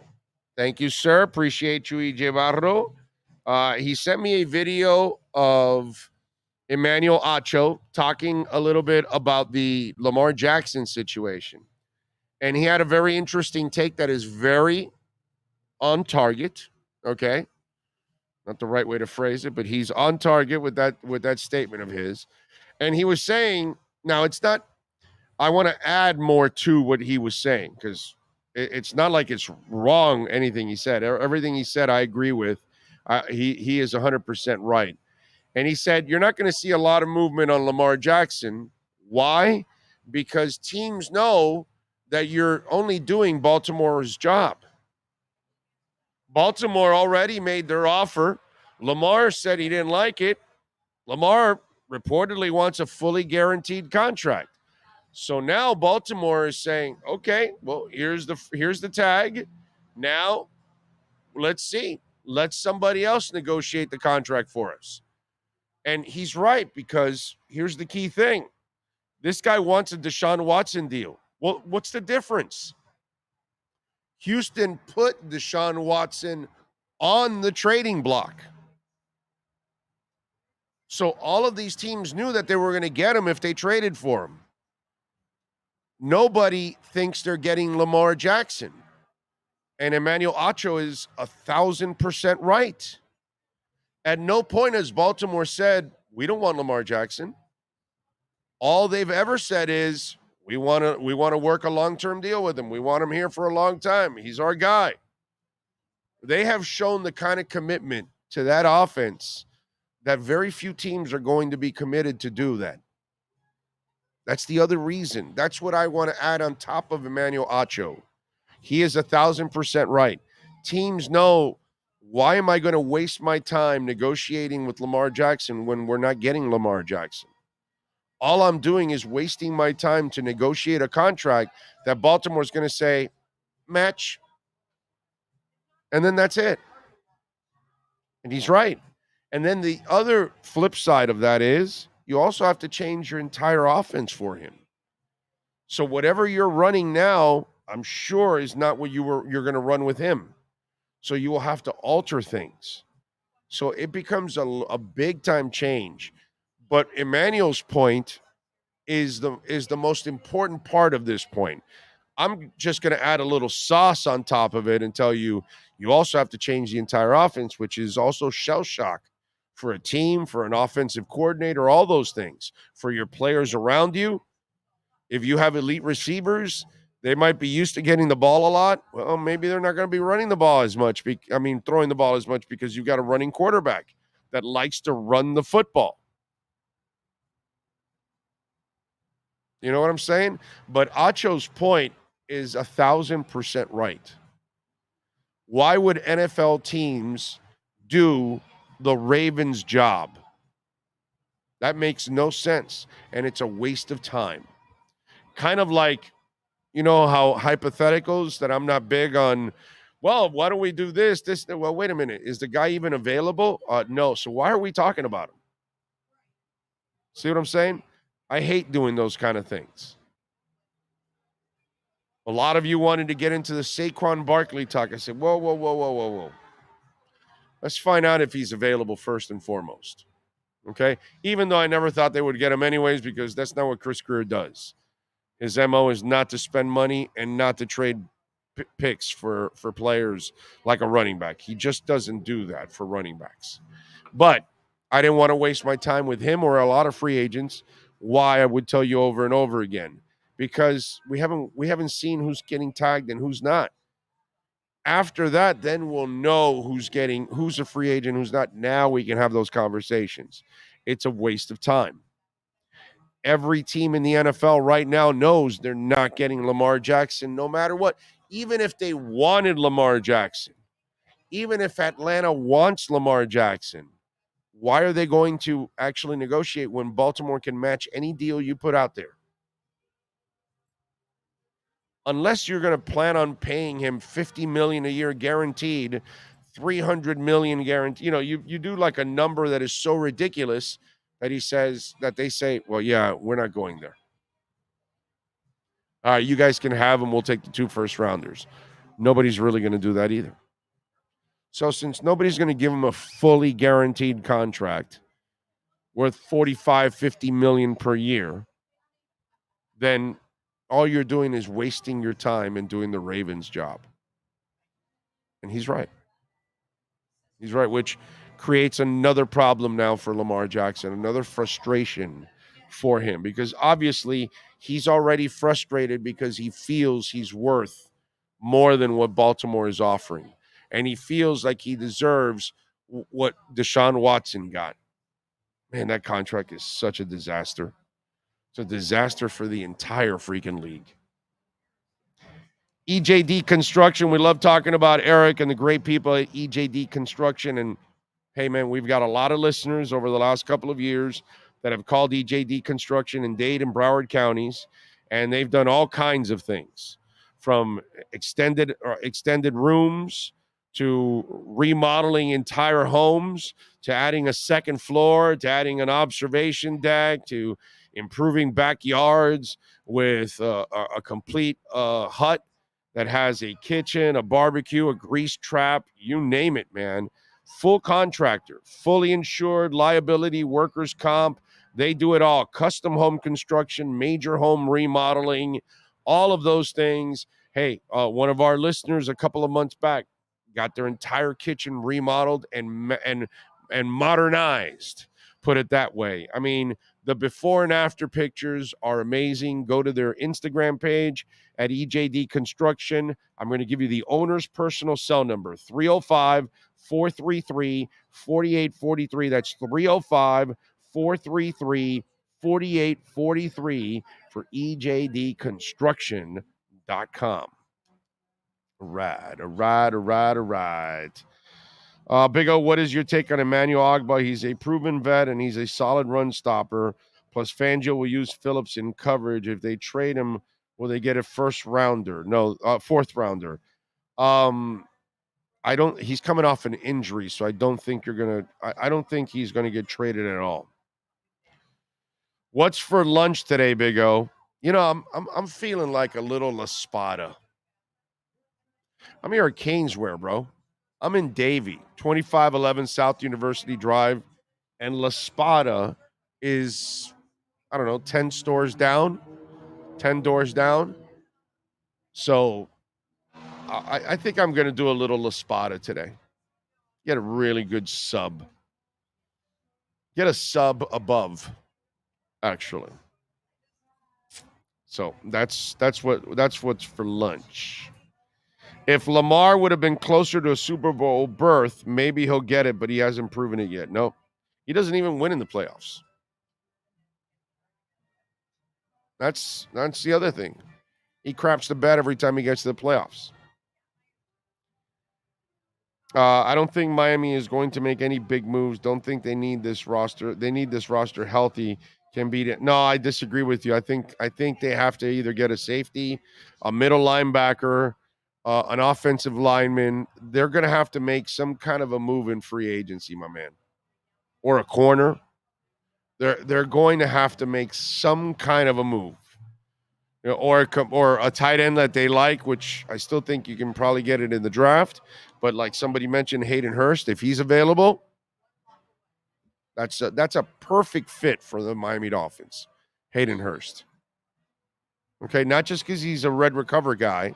We know he uses redrecover.com to optimize his workouts, and you can tell by the explosion this year, but definitely fits what we do here. So Emmanuel will get a contract restructure, or they will find a trade partner. He will not be released. If they trade, fetch a 6th or 7th rounder. Yeah, that it'll be. I agree with Walt there on that one. I don't think they're going to trade him, but if they do trade him, it would be a late pick because he's coming off an injury and has 2 years left on the contract. So, yeah, you're kind of doing the team a favor. So they're going to give you something really late because of that. You're not going to get anything in the 4th round or 3rd round or anything like that. I agree. 6th, 7th rounder, something like that. Because it's really about freeing up cap space down the line. Poyer and Levante David make a lot of sense. I have suspicion we might go after Draymond Jones as well. I like Bobby Wagner instead of Levante David. And I like Levante David. I mean, that's a good one there. Any new releases in the NFL? Cavs are favored by 1.5 tonight against the Heat. Panthers are favored by 1.5 goals against the Blackhawks. NYCFC is favored by a goal over Inter Miami. And Duke is favored by 2.5 over UM. Let's take a break. Let's get ready for hour number 3 live from Canesware, baby, in Davie, 2511 South University Drive in Davie. If you're a Miami sports fan, then there's only one store to go to, and that's Canesware at Miami Fanware in Davie. They're your one-stop shop for all your inner Miami CFs, Canes, Dolphins, Panthers, and Marlins merchandise. They have hats, t-shirts, game day jerseys, and so much more. Located at 2511 South University Drive in Davie, and open 24/7 online at caneswear.com or innermiamiwear.com. Call them at 954-835-5597. Canesware, the spot where inner Miami and all Miami sports fans shop.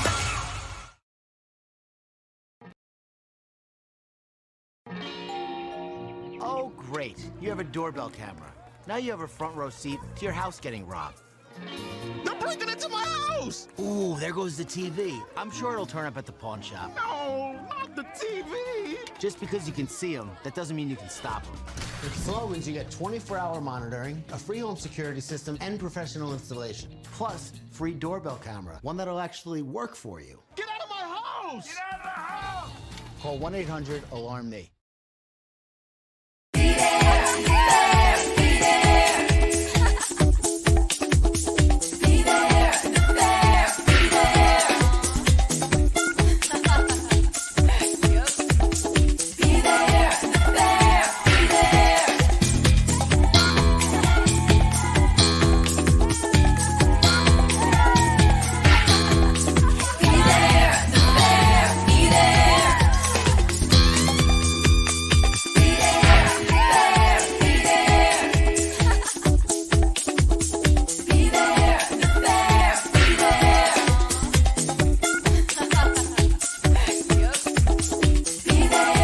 When you move, you need a reliable company led by passionate folks, eager to assist its customers during a transitional process that needs to be smooth. Call Essential Moving Experts at 844-368-5750 for all your local and long-distance moving needs. You can rely on Essential Moving Experts. Mention the Big O Show and get $150 off. Family owned and operated, they offer free 30-day storage, full-service moving, fully licensed, bonded, and insured. Moving was never so easy. EssentialMovingExperts.com. For over 16 years, EJDConstruction.com has provided South Florida residents quality craftsmanship, accurate project management, and exceptional service. That's why EJDConstruction.com is an A-rated member of Angie's List and the Better Business Bureau. When you're looking for the right custom home builder for additions or home remodeling, please call my friend Eric at 305-433-4843. That's 305-433-4843 for EJDConstruction.com.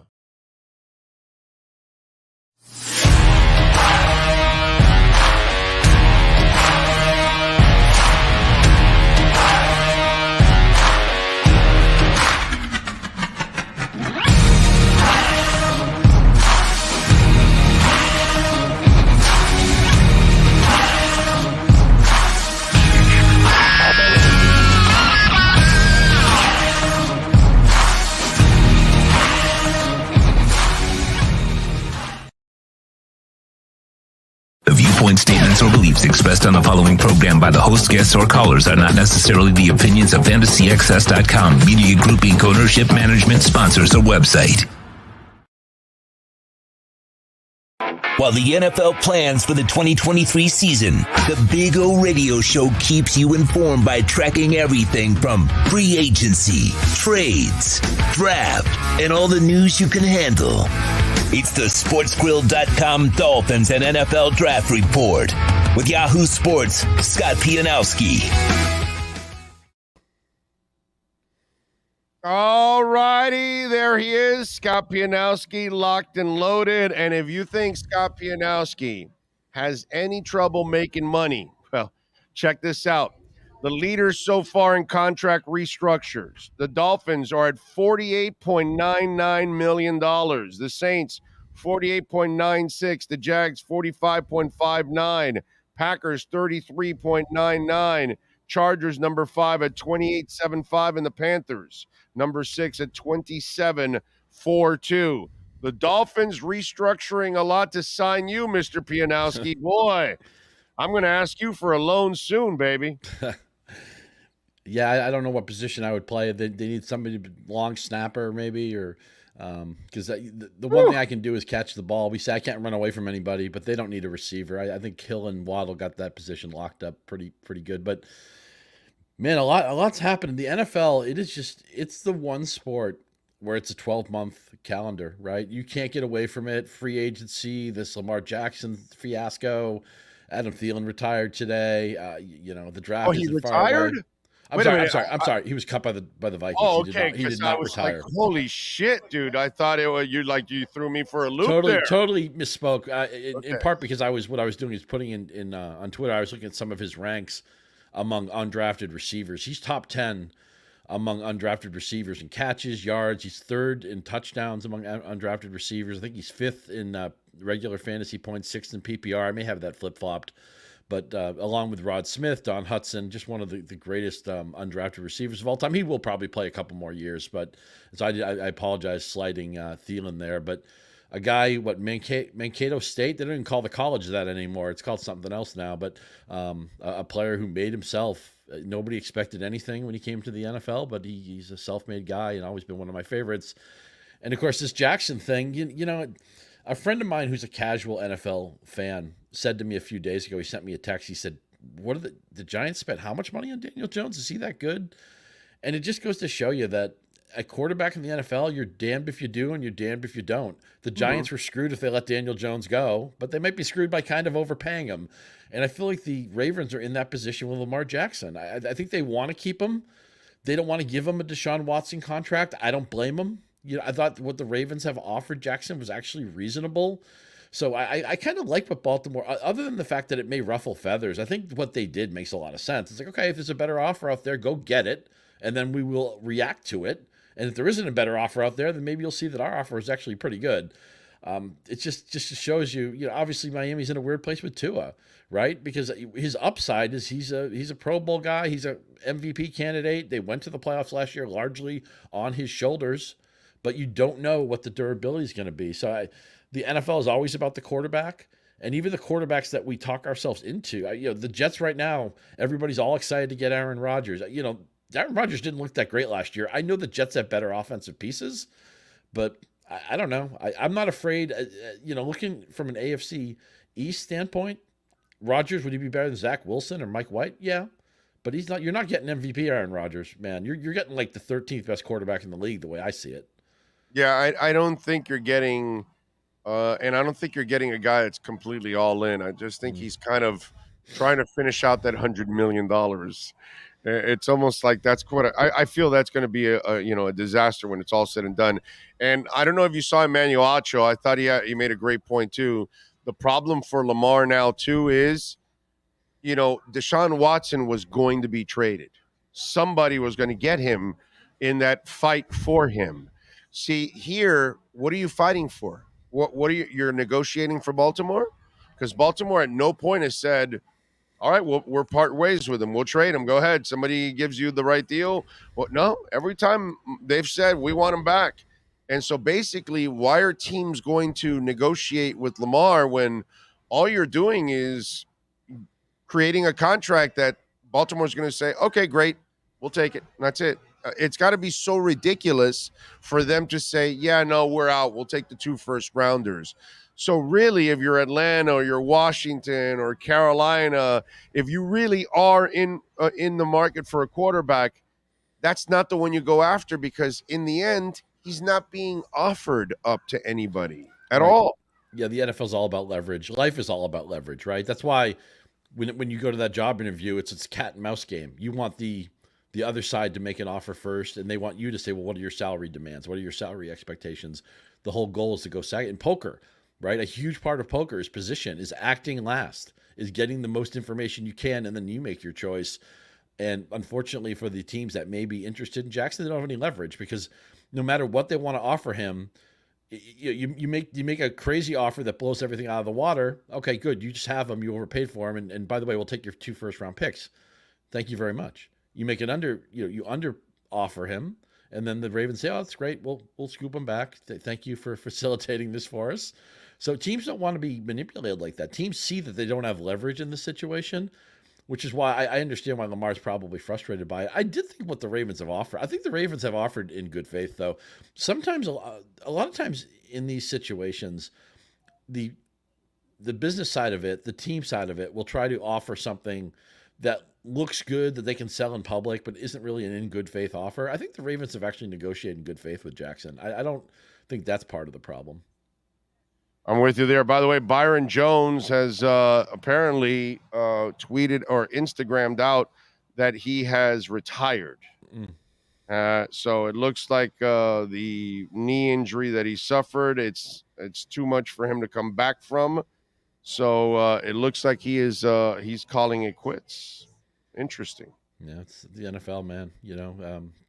These guys deserve every penny they make, because a career can end at any point. And whenever anybody gets out, when they still have a quality of life, they can still live, they've made some money and everything. I feel good about it.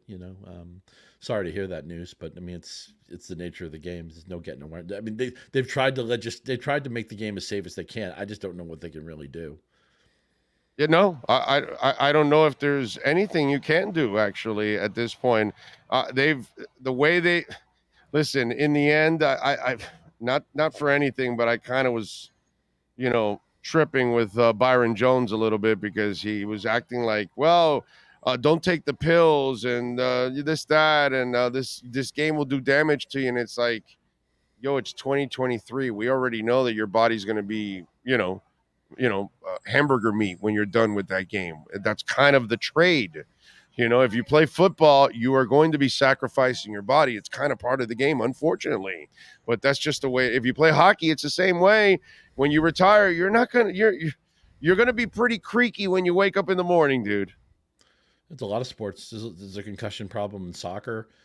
You go back and read the Sports Illustrated article when Roger Staubach retired, back when we didn't know when a concussion was, he got his bell rung.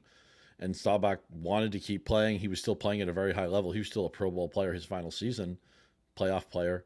But he said, I've suffered like 7 or 8 concussions. I can't do this anymore. I don't want to ruin the second half of my life. Yeah, I'm with you there. All right, you look at the Aaron Rodgers situation. Do you see him ending up in the Jets? I think so. I think the Green Bay Rodgers thing just has to be a divorce now, because Jordan Love showed enough, and Rodgers he's not an ideal teammate, right? I mean, Rodgers is one of those guys that when he's playing at an MVP level, you deal with him being a pain in the ass and you live with it, because he's one of the, it's like Barry Bonds was like that, right? I mean, when Barry Bonds was the best hitter in baseball, people would live with his crap. When he couldn't play the field anymore and he got into his 40s, even though he was still somebody who would probably have a 400 OBP just by standing at the plate, even if he never swung the bat. I mean, he still had value, but he wasn't worth it at the end when he wasn't the best player in baseball anymore. And again, the Jets come to him with open arms because they've had such bad quarterback play. They lived through the Darnold thing. They lived through the Zach Wilson thing. Mike White is what he is. I mean, he's a good backup who can play effectively for a game or two, and then he got hurt himself. He got exposed. He's certainly not a long-term solution, and nobody thought he was. But the thing is, this team has such good offensive infrastructure, really defensive infrastructure too. This is a really good. If you ranked all the rosters in the NFL 2 through 50, the Jets would do really well. The problem is the NFL is all about who your quarterback is first and foremost. And again, they're not getting. I know Rodgers won MVPs recently. I get it, but he is not anywhere close to that guy. And for every Tom Brady who had a pretty good run in Tampa Bay, or Joe Montana who had a decent run in Kansas City, you're much more likely to be Joe Namath on the Rams, or Johnny Unitas on the Chargers, or that type of thing. Dan Marino's final game at Jacksonville, right? Would they lose 62-7 or something like that? Right. Yeah. The line from Cocktail: everything ends badly, or else it wouldn't end. I mean, I wouldn't say everything ends badly. Sometimes guys go out like John Elway did, but for the most part, it ends badly. It ended badly for Brett Favre. He was really good. Another guy, by the way, who went from the Packers to the Jets. Really good his second to last season. He was terrible his last year. Yeah, I'm with you there. All right. We look at the the Raiders situation. Where do they end up? What quarterback do they get, dude? God, I wish I knew. Again, you're damned if you do, if you're damned if you don't. We gotta get rid of Derek Carr. He's the problem. Okay, well, you got rid of him. He's not your problem anymore. And Brady stayed retired. Brady stayed retired. I don't. Maybe they can be players in Garoppolo.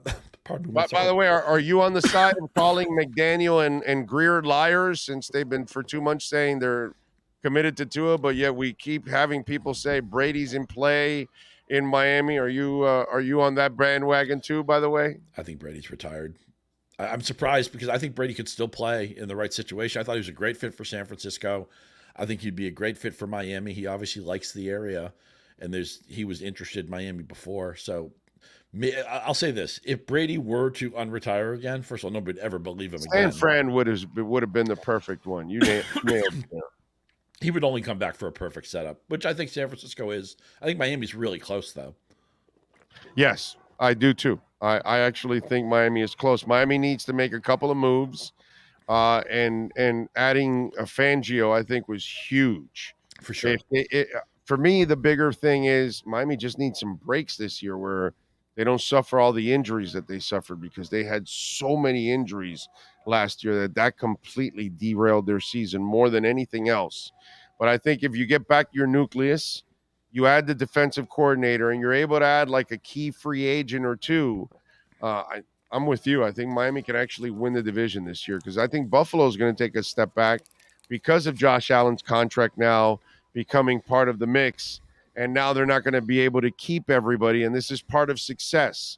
When you've been drafting well for a few years and now you've had to pay your quarterback, well, now crap comes to the top now, and now you've got to pay the piper. And I think that the Bills are about to take a step or two back. And I think Miami has a chance to take a step or two forward, actually. Totally agree. Buffalo's going to be a very top-heavy team. And we saw it last year with their offense, right? Allen was very good most of the time. In a couple of games where he lost his way, but for the most part, what we expected. And Stephon Diggs was what we expected. Any other Buffalo player you drafted for fantasy was a game of whack-a-mole. Singletary would play well once a month. Dawson Knox would score a touchdown once in a while. Gabe Davis was a hot player after that 4-touchdown game against Kansas City in the playoffs. He was a disappointment to the point that there's whispers that Buffalo just wants to get rid of Davis. They want to replace him anyway. But if you make any kind of interesting offer for Gabe Davis, they're going to trade him. I think they've accepted that he's just a rotation player, but not somebody who can really play out on the outside all the time. So they need a fresh coat of paint in that offense. And as you said, the price of being good is you get priced out of. You have to decide who you can keep, and the players you keep are going to get at the high end of their salary range, and then you get rated in your depth. So you have a team. Like the Jets, the great thing about the Jets right now is they have so many young players who aren't really getting paid yet. And so they have a really, really deep team. And the Jets will have this problem in 2 or 3 years when these guys' rookie deals run out and they want to get paid, and they have to say, well, who can we keep? And we'll pay top of the market for them. And who can't we keep? And we'll have to just lose those guys. Tua, Waddle, and Jalen Phillips. Mm-hmm. That's coming. Buffalo, the windows are so short. And defensive windows are really short. I thought Buffalo had like a top 5 defense the last couple of years. They're going to have an ordinary defense next year because they're not going to have the same personnel. And we saw what happened this year when they had some injuries. They were just trying to lose that game to Miami. If Miami had any competent quarterback play, they win that playoff game, obviously. Well, I think if the coach just gets to play in on the 4th and 1, even with the third quarterback, they might have driven down that field to win that game, dude, because they were moving the ball at that point. So, that's kind of the iffy one. All right, what do you got going on at Yahoo so folks can check you out, my friend? A lot of fantasy baseball coverage as we're in fantasy baseball season, and I'll be doing a lot of NCAA tournament coverage starting Monday. I'll give you sleepers, I'll give you busts, I'll give you some tips in filling out your bracket. So if you're in an NCAA basketball pool, which you should do, it's un-American not to do one, help you with that. And of course, the Yahoo Fantasy Football Forecast keeps rolling along. Matt Harmon is the shepherd there. I'm a regular guest on it. He's doing a bunch of free agency stuff. He did a bunch of combine stuff. We'll obviously be all over the NFL draft. And shortly after the NFL draft, I don't know the exact date, but I would expect that's when Yahoo Fantasy Football would be open for business. So we'll be drafting in the spring. We'll be doing months of reps, man, getting you ready for the next fantasy season. Because, again, the NFL is a 12-month calendar. Amen to that. And we'll have more pieces to that puzzle to answer now coming up with free agency in the draft. And that'll give us a clear fantasy picture for 2023. Follow him on Twitter at Scott_Pianowski. Catch his work there at Yahoo Sports. Scott, as always, my brother, appreciate you immensely. We will catch up next week, my friend. Great to talk to you. If you hear a dog barking in the background, that's our puppy, Abby. She wanted to be on the show, so bring her on next Abby time, says bro. hello from Michigan. You got to show off Abby next time, bro. I will. Right. Great dog. All right, Scotty. Have a good one, buddy. You got it, baby. There you go, Scott Pianowski, Yahoo Fantasy, baby. And Sports Grill, 8 great locations. They just opened up the Doral location. It is awesome. It's about a mile and a half, right down 87th Avenue, just north of the golf course in Doral. And it is a beautiful, beautiful restaurant. 8 great locations. Don't forget, you can take the sauces home. Oh, yeah. And, of course, you got all the college basketball action going on. Great place to catch it is at Sports Grill. Go to sportsgrill.com so you can find the nearest location to you. Sports Grill, Miami Dolphins, and NFL Report with Scott Pianowski.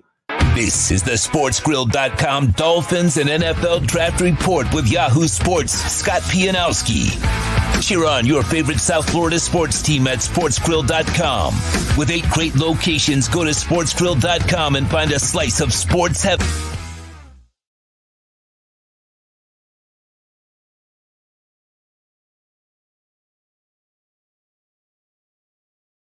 If you're a Miami sports fan, then there's only one store to go to, and that's Caneswear at Miami Fanwear in Davie. They're your one-stop shop for all your inner Miami CF, Canes, Dolphins, Panthers, and Marlins merchandise. They have hats, t-shirts, game day jerseys, and so much more. Located at 2511 South University Drive in Davie, and open 24/7 online at caneswear.com or innermiamiwear.com. Call them at 954-835-5597. Caneswear, the spot where inner Miami and all Miami sports fans shop. Welcome to Red Light Therapy, a revolutionary technology perfected by NASA to aid in muscle strengthening and recovery. Red and infrared light has the capacity to penetrate deep into the cell's mitochondria, potentially leading to increased energy, faster recovery, and the optimal performance your body demands. Train, fight, recover.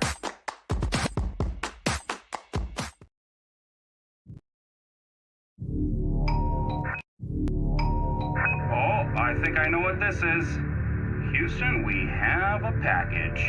Hello? No matter where you are, the Sloman Shield home security system guards your home. With next-gen perimeter protection, 24/7 monitoring, and interior motion sensing. And right now, get a free Sloman Shield security system and doorbell camera, all professionally installed, for free. Shield your world, the Sloman Shield. The viewpoint statements or beliefs expressed on the following program by the host, guests, or callers are not necessarily the opinions of FantasyXS.com, Media Group Inc. ownership, management, sponsors, or website.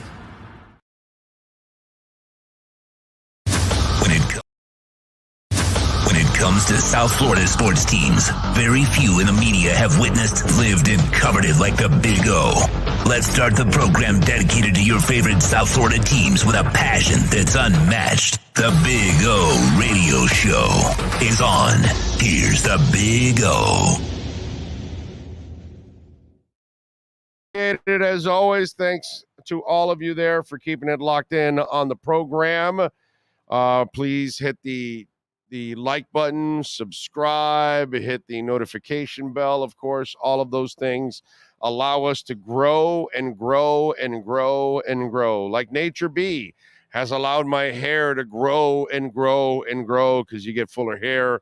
My nails, dude, I think I cut my nails every week. Okay, because your nails grow so fast when you're taking Nature Bee. It's amazing.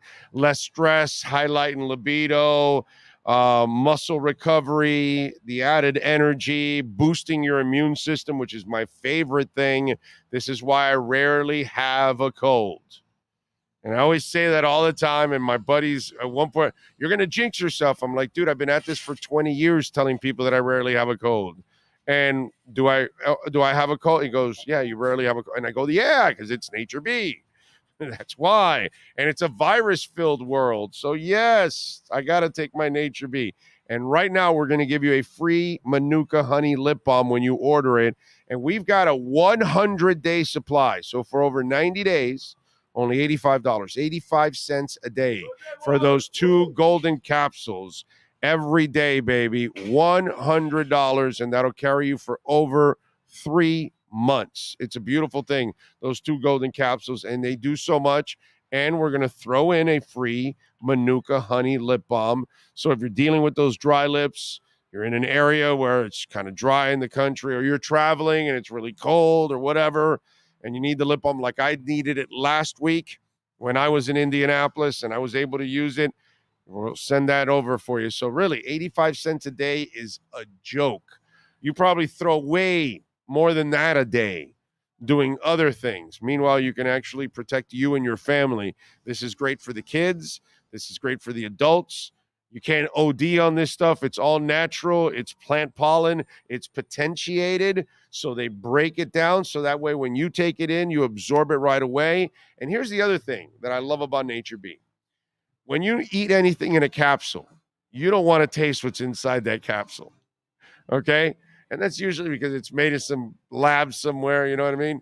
This is all natural, right from Mother Nature, right from Earth. Open up that, taste it. You'll see, doesn't taste bad. That's the other thing. It's really amazing. Go to naturebee.com and protect the entire family, man. Check it out, 100-day supply, 2 a day. Plus, we'll give you the free Manuka Honey Lip Balm.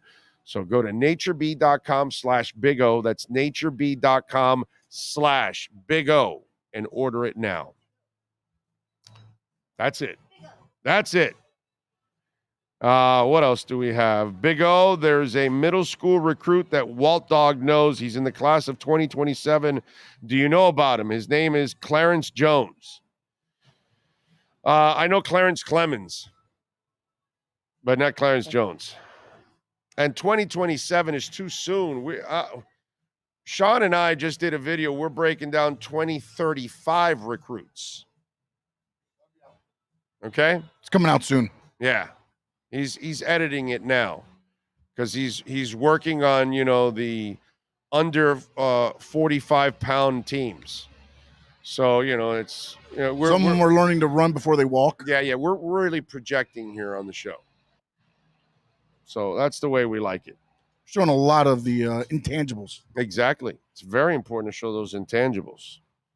Big O, appreciate your hard work in getting Jones on the show yesterday. That was special. Well, did you miss Skylar Thompson last week? Did you miss Nick Hicks, Tua's trainer? And we've got some big names coming up that hopefully will be joining us next week. So we're going to keep adding, and we're going to have more Dolphin players, current and former, joining us because it's been recepted really well. Okay. The reception has been awesome. You guys are loving it. We see the numbers. So we are going to give you more of that, and we are working our asses off to get as many Miami Dolphin current players and former players on to give you a little bit of that football fix all throughout the offseason. And plus, Sean and I are noticing that the basketball and hockey talk isn't necessarily rocking the world right now for you guys. Apparently, you have completely lost any faith. You've lost all faith in the Heat and the Panthers. He's doing as good as Kyle Lowry playing games. Yeah, exactly. Yeah, pretty much. Yeah. So, Big O coming through on the show. Haven't missed a day. Great stories. Thank you, John. Appreciate it. All right, good.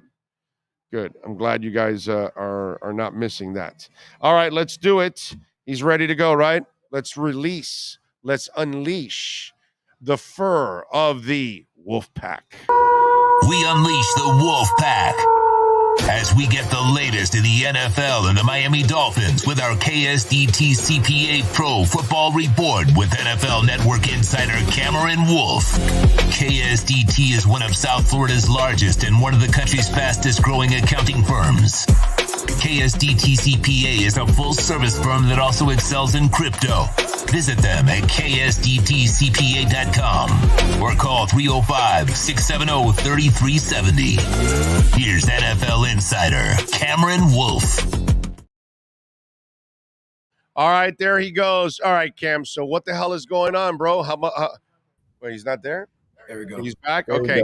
All right, Cam, what the hell is going on? How much are you asking the Dolphins for? Because they're restructuring a lot of goddamn money for you, bro. Hey man, I would love a piece of those restructured contracts. You're busting our cap here, bro. I want the team to win, and they're trying to sign you. Hey, The hell is going on here? Hey, I got a big price, you know. Obviously. Yeah. I just read it from Jason.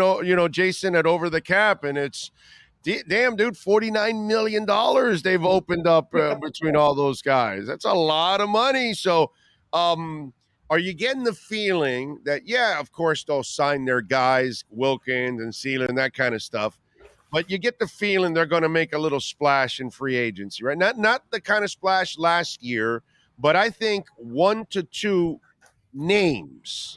Not talking about just decent role player. I'm talking about like a Bobby Wagner, like a Poyer, a couple of those, 1 to 2 of those guys. What do you think? Yeah, so fans obviously fall in love with the names, right? To me, I think the big thing is I think they are going to be players as far as the player market, like not necessarily rotational players, key starters. Now, the question you asked is what position, right? And so I think they'll spend a lot of their allocation on the defensive side of the ball. You're going to get a backup quarterback, you're going to get a running back, but maybe not spend big money there. Defensive side of the ball is a position that you need to turn over. They ran it back last year. That's not going to be the case this year. And so you look at inside linebacker, look at cornerback. They released Byron Jones and need another guy in that position, and then maybe safety. Those are the 3 spots I will watch, and I think you'll probably get at least one of those guys that make you go, okay, let's go at those spots. And so I don't have any names yet to tie to these guys and say, hey, Bobby Wagner. Well, I'm not asking you for names. I'm just asking, do you think there'll be a player or 1 or 2 of those kind of cats? I think you'll see more volume than huge splash, but I do think you'll see at least one or two of those names that make your eyes open on the ticker. Byron Jones, did he just retire on us on Instagram? I didn't see anything. Did he post something in the last 30 minutes? Pull up my tweet. Just go to my Twitter page and pull it up. I just actually I did not. I'm sorry. I actually sent the picture to his agent. I was asking his agent. I'm sorry because I know his agent. So my bad. Sean, do you want me to email it to you? I can email it to you. All right, I'm going to email it to you. So he tweeted out or Instagrammed out a picture of him being hugged by a teammate, and he put the end. Interesting. Yeah. So you can interpret that two ways, right? Check your phone. Go to Instagram. I saw that one. I saw that tweet or the IG post.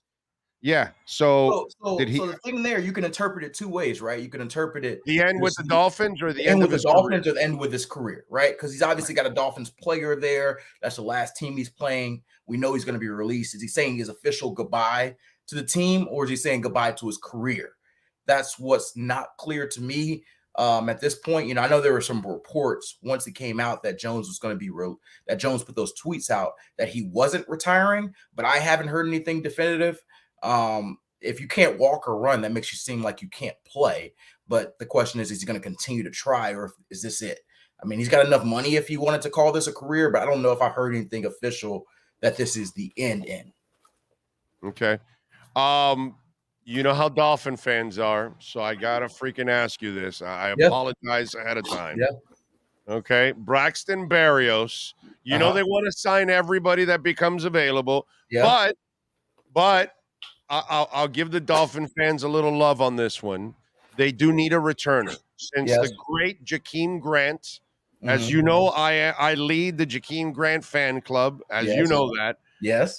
I miss Jakeem Grant. I wish they would have never. I wish Flo would not have traded him. But anyway, they do need a returner. I don't think he's that much of a receiver at this level. But then again, he's your last receiver if you have him on the team. But he's a pretty good returner. Is that something? And again, that's kind of a role player, not a big-time splash player. So your thoughts on Braxton Berrios to Miami? Yeah, so ideally in the team building process, I'd say you'd rather have a returner who can do a little bit more for you rather than just be a true returner. That's why you see a lot of teams who have a returner who's your third or fourth receiver, or that's your third or fourth cornerback or safety of something of that sort. Because if you're paying a guy like Braxton, you're probably allocating a few $1 million. And so you want to have dual purpose. But at the same time, we saw at times last year just kind of how that return experience went, and it did not go great for the Dolphins. And they clearly did not want to use Tyreek or Jalen in those roles because of their usage on offense and how valuable they are. And so you've got to ask yourself, there has to be a somebody that's their returner. And so I don't know what the price value is for him. If it's a minimum or close to a minimum, maybe a little bit more, then maybe it makes sense. But if it's something where it costs $3, $4, $5 million, I don't know how far they go in that bucket. I do know they were interested in him last offseason, and they tried to go get him. The number got too high, and they moved on. And so I'd imagine it's probably the same thing. They have an evaluation for him, how much they want to allocate for him. If he gets more than it, we'll keep moving. If we can get it for that number, then bring him home. Where does Aaron Rodgers end up, Doggy? Jets. I think he becomes a Jet. It's funny. I actually spent time in GMFB earlier this week. Those weeks blow by. And Aaron Jones was on set with us. And you could almost feel him like cringing every time we talked about Aaron Rodgers and the Jets, because he wants his buddy Rodgers to stay. But it seems like, you go down this road when you let a player talk to teams and he still has a team flying out to him, their owner, their head coach, their OC. They're making the all-in pitch. They're all in on trying to get Aaron Rodgers. And at this point, it's really up to Rodgers.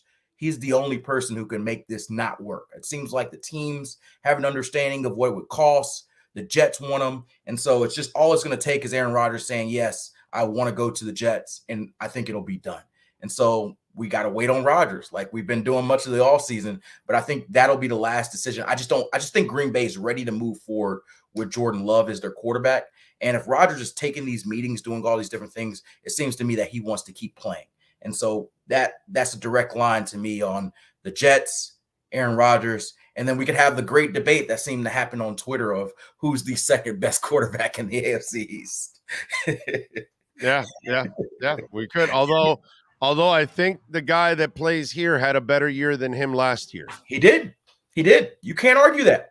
You can argue about the long-term career. Obviously, Aaron Rodgers got more skins on the wall, more cracks. Obviously, yeah. But last year, if you look at the stat lines, it seemed pretty clear it was Tua had a better year. But we'll see. I mean, it would make that AFC East a lot more fun.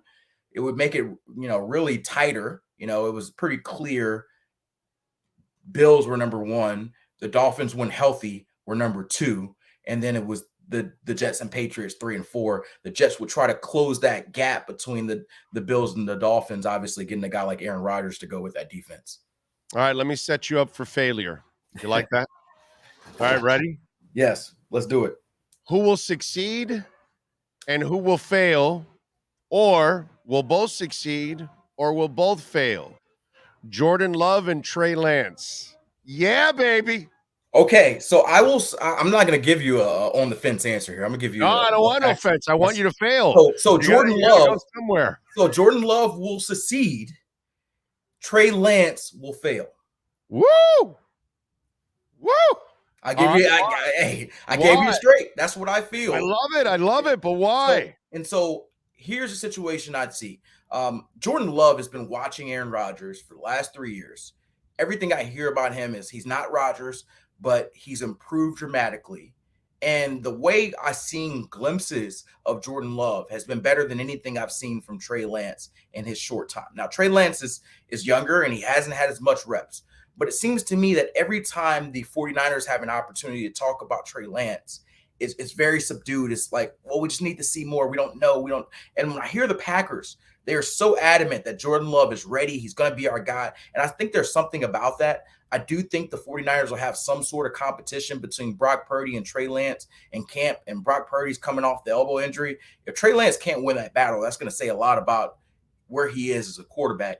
And I just think that Jordan Love, you put him around the right pieces, you get that running game intact with Aaron Jones and A.J. Dillon, you're going to see him succeed in that Matt LaFleur offense. I've seen some tape of him in preseason. I've seen some tape with him in Philly. I think that I'm not saying he's going to be Aaron Rodgers, but I think that he's going to be the quarterback that has the best chance to be the long-term starter with their team compared to Trey Lance.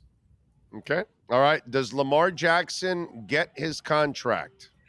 No, I think that Lamar Jackson returns to the Baltimore Ravens. He does not get a contract with another team. I think eventually he's gonna make this shopping and talking and do whatever he does. And I think that eventually he realizes whatever his value is, whatever the Ravens is, they come to some agreement. And some point in the next 2 or 3 months, you hear Lamar Jackson and the Ravens have an extension. They kiss and make up, and they act like they like each other the whole time, which wasn't the case. Did you hear Emmanuel Acho? He made a great point that what's tougher also in Lamar is that everybody knows you're not getting Lamar. So teams are going to go, why the hell am I going to even negotiate with the guy? Why am I going to do the Ravens work for them? At no point the Ravens have said, oh no, we're trading him, we're moving on from. They've always said they wanted him. So that's also probably why a lot of teams have said, I'm out. Why? Because why am I going to waste my time talking to you? I'm not going to end up with you. And he was right about, with Watson, you knew you were getting him. Yes. If you won the bidding war, you knew you were going to get him. Here, you can't win the bidding war because the Ravens will match it. And this isn't one of those poison pill type of things. You can't do that in the NFL. So Acho is right. It's ridiculous for any team to even negotiate with Lamar because you have no shot at signing him. Right. So that's a part of it, obviously. The other element that people aren't talking about is you essentially tie up your cap space if you do make an offer sheet for 5 days.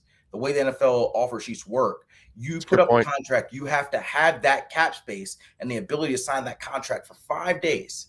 And so that takes you pretty much all the way out of free agency. And so if the Ravens, being the petty team that I imagine they are probably going to know within 10 minutes if they're going to match the contract. But they will milk that 5 days because you had the nerve to sign their quarterback to an offer sheet. Why not? And so you get screwed in the own elk, like you said, along with the fact that you probably don't feel like you're going to get them.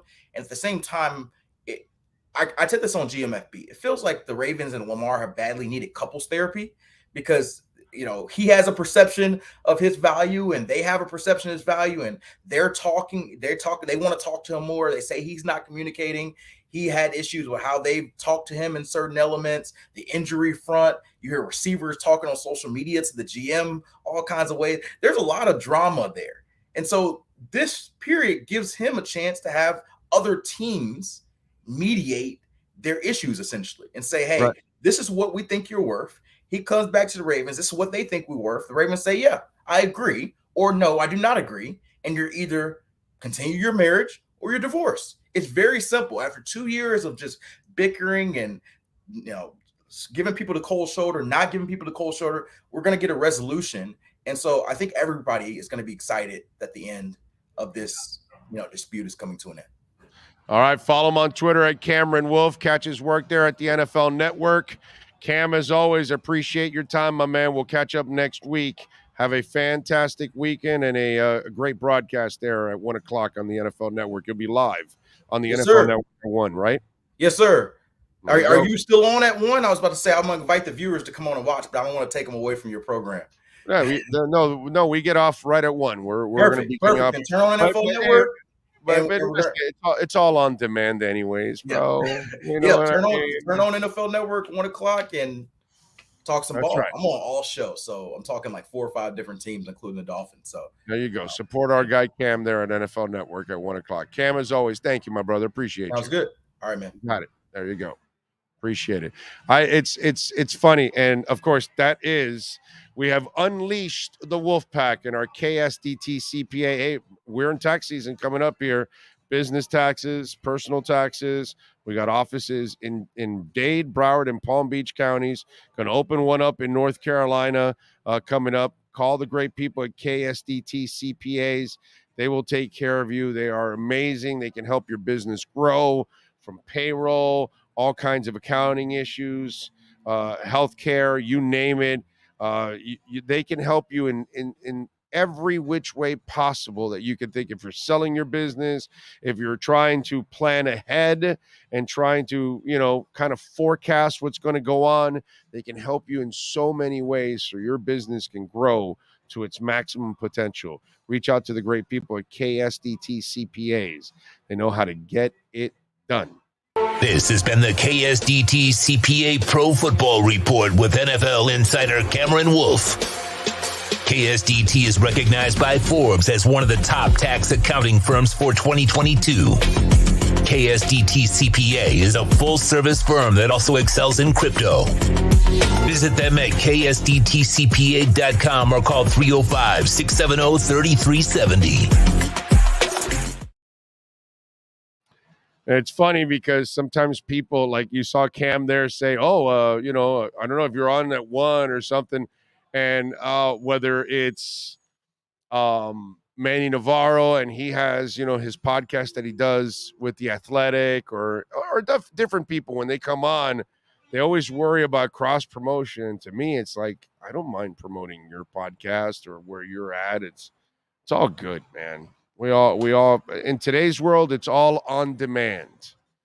And when you come to Caneswear, everything is on demand. And that's why Brett is a tireless worker. And that's why he's always loading this place up. Brett, how you doing, my man? You feeling good? Awesome today, Big O. Awesome today here at the store. It's a good day. Can't complain. It's a great day. It's a great Friday. So when do you start the move? We start the move on probably in late May, early June. We have not announced it publicly. I mean, it's been out there. People know. People come in the store all the time and say, when are you moving? And the answer is soon. I mean, so it's probably late May or early June. There's a big sign outside the new place. It's in the same plaza right next to where we were by Las Spadas before, on the other side of it. So it's a shorter walk for me after the show is what you're saying. Exactly. A little shorter walk for you if you're going to Las Spadas, Because I'm going to Las Spadas when I get off here. All right. Well, awesome. It's Las Spadas. You're going right there. We're right there. We're on the you're walking to Las Spadas. You see us on the left-hand side. Okay.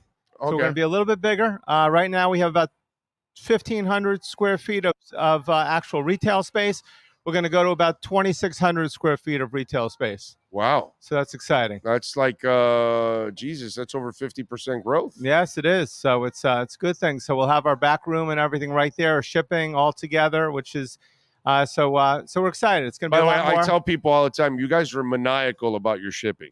We are maniacal. We are. Jeff and the team are fantastic. I mean, it's a blessing that they can get things out so fast. They get it out almost maybe the same day that you order it sometimes. Exactly. A lot of times the same day. A lot of times I'll see Jeff. He'll say, I said, what do you got there? He said, someone just ordered this, and it's within 5 minutes. Not all the time, but within 5 minutes of when the order came in, he's got it packed and ready to go.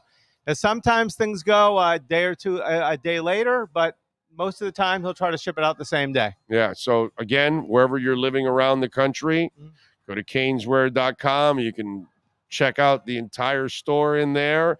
And then over $99 is free shipping. So, it's a beautiful thing. Exactly. Over $99, free shipping. Great thing. Shipping costs are going through the roof now. Like everything else, I mean, they're going through the roof. But still, $99, we're still offering that same deal. And it's not that hard to get to $99. Yeah, I was laughing because today, the job rate went again, like record jobs, 300-some thousand jobs. And it's like, okay, the job force is strong. And I go, of course it's strong. we all need 2 jobs just to survive, bro. Does that count? Does a 2-for-1 count? Yeah, So you got they're cheating. 4 jobs and 2 households. Last time I checked, there aren't less, homeless people on the street. Okay, okay, all right. So a lot of that ain't changing. Yes. It's just that mom has to have a second job and dad has to have a second job in order to pay all the damn bills. So it's not like they're doing a great thing. It's just that everybody needs. And so, shipping is going up. Eggs are going through the roof. Like, well, dude, give me a break. It costs $55 to buy an omelet today nowadays. But the positive thing, Orlando, the positive thing is the great thing about what we do here is sports brings people not only together, but it also gets you excited. A lot of people come in here, they'll spend $50, $100, and they'll say, what? And I'll say, you know what? They'll get a lot for it. They'll say, that's less money than going out and getting a couple of drinks now. That's right. And what do you have after a couple of drinks, right? A hangover and maybe something else. That's it. Meanwhile, that hat will last you all season long, baby. Exactly. Some people have their hats they collect them. They get a new hat. Some people get a new hat every year. Some people every week. That's right. Especially when the teams are winning. And speaking of winning, how about the Canes? Yes, the Canes and Inter Miami. Inter Miami too. Inter Miami, the first time ever, 1-0. 2-0 now. I know that. So now we're 2-0. So it's we've reached territory that we've never seen. And if they win this weekend, tomorrow in New York, and they start winning also on the road, and Messi's coming. I know you say. I know you want your Messi jersey, and we try to get it for you, but the powers that be say not yet, which may be a good thing. Okay, but I can make one. Yeah, we can make one. We're gonna see how we can do it. Hopefully, they're talking. Someone's talking to someone. Because I said people want them. The Big O wants it. I want my Messi jersey. So hopefully, the person that I spoke to couldn't make that decision on his own, obviously. Okay. So he had to talk to somebody in the higher up. So I just got to buy a blank one and then get it printed, and that's it. And we got great. So we just got in. Speaking of that, we just got in the black ones. We got them just this week. The new black alternative jersey. There's an idea. Come get your blank jersey and make it a Messi jersey. That's what I'm going to do. I'm going to put a 10 and Messi on it. Yes. I'm going to get ahead of the game here, bro. Let's do it. Mess it up, baby. That's it. Let's mess it up. Let's get a good shirt. So not only that, so we got the new black one right now. We got, of course, the pink one, which they're wearing, which they're 2-0 in, which is 2, and not only 2-0 both games, right? 2-0, 2-0. That's right. 2-0, as they say. 2-0, exactly. So we've got. And the last game was awesome. Oh, that game was phenomenal. That goal from Taylor off his chest and one-timed it. That was badass, man. Wow, that was good. And then Moda hit the post on another one. I mean, it was like an exciting brand of soccer. It was fun. Like, Neville's done a really good job. Mm-hmm. Good job. What's this, his second or third year now? Third now. Third, yeah. So it's taken him that. He'd really never coached before. He inherited crap the first year. So what he's doing, because they fired the other coach, and then he inherited the rest that year, and all that mess. And then the second year, last year, they infused it with 19 different players. So, and then the team got better as the year went on. And now they've started off with the foundation that they have set. Because you know how it is. Yes. We all know when you have a coaching change, there's a philosophical change. And then all of a sudden, Fangio's going to go through that now. It's a different defense. So he's going to require some different players. So there's going to be some turnover now on defense that you're going to see with the Miami Dolphins. I don't think you'll see a lot on offense, but you'll see some on defense. And then it takes the coach a little bit to kind of get it going. And Neville, you've seen the growth from when he took over that mess to last year and now this year. And I'm really psyched. So the Canes basketball team is a lot of fun to watch right now. And Duke tonight, 7:00. We just got a bunch of new items. We got the ACC championship shirts. We've got the new jersey they wear that's really cool. A couple other shirts, really exciting. You can order them online. You can order them online, caneswear.com, or stop on at the store. Jeff and I are both here today. Say hello and talk sports. That's the great thing about Caneswear. We talk sports. We're fans. That's right. It's fan-owned shop. We talk sports. We got the Canes tonight. We got the obviously. Heat basketball and Heat basketball, Panthers. We got the retro jerseys, which have been hot as can be. Panthers in a playoff run. Actually, the Panthers have won 2 in a row. They've won 2 in a row. Which is like big for them because they went through a streak. I wrote this down the other day. They were in a streak where they won and lost 11 straight. Yeah, wow. 11 straight where they won and lost. And in the last 32, they were 16-16. Wow. Which is the ultimate win-loss. So the fact that they won these last 2, and if they can win again tonight, And maybe and now, by the way, they're all healthy now. Yes, they're healthy now. Duclair, everybody's there. So maybe that's kind of been the thing. Maybe it's not so much on the coach. It's been a lot of the injuries and then new system and trying to bring it all together. And I don't know. And the goaltending hasn't been his fault either when it's The defense, shaky. This defense has been a problem for us forever. But listen, we control our own destiny. I mean, we can. Like, remember the Blues a few years ago? The Blues, they were the worst team, and they ran up and they won the cup. So right now we've won 2 in a row. We got to hope for the other teams to lose, but that's going to happen. I mean, Pittsburgh won that game. They were down 4-0. That was a big, tough loss. They can't lost for the Panthers that they came back, won 5-4. We didn't play them. But if we can win out or just keep winning at a good clip, they'll get to the playoffs. So if they get to the playoffs, they're going to be a very tough out. Be fun. The only thing is they'll be at the bottom end of the playoff ringer. So it doesn't matter as long as I think they play better against the good teams. Yeah. I don't want to play the Bruins in the first round, but they do play better against the good teams. All right, so let me ask you a wacky stat that you probably won't know off the top of your head, but you can probably give me a ballpark figure. How many different items with the logo are inside that building? That's an excellent question. We probably should put that in a jelly bean jar or something like that, and people go ahead and guess it. I don't know. There's got to be 1,000, I'd say. I mean, that's a good question. I'm going to look at it and have an answer the next time. But there is quite a bit, and there's more every single day. I think that's a great hook for you, too. There you go. That is a great hook. We're going to go with that number. I like to say a lot when there's a sale. I like to say, like right now, we have our clearance sale. Imagine you can tell people. Items. Yeah. But I like to say, how many items have the U logo? Yeah. I'd say I think we're over under 1,000. I don't know which way I'd bet on that one. I mean, think about that. You can advertise. You have over 1,000 different items with the logo on it. Call it the 1K Caneswear. Yeah. I like it. Good idea, Bigger. You've always got the good ideas. And I'm not just blowing smoke here. You do. We try. So we got the Canes basketball. We got the Dolphins, obviously. A lot happening with the Dolphins. The defense, the intern. I don't want to touch that subject that you are all over all the time. 2 at 2, which I'm fine if 2 is the guy. Yeah. Plus, by the way, we got free agency. We got the draft next month. Yes. So you want your Dolphins gear to go to your Dolphins bar, wherever you're at around the country. You can order it now so you can get your Dolphins gear before you go to your draft party, or if you have it at your house. You want to style your new Dolphins shirt for the 2023 season and the draft, man, you got to go to caneswear.com, man. We'll have the draft hats in shortly. But you're right. A lot of Dolphin stuff. A lot of times we get coaches and players' families coming here because we have things that the store doesn't have, which is kind of exciting. When you see coaches, families, players' families, it's awesome.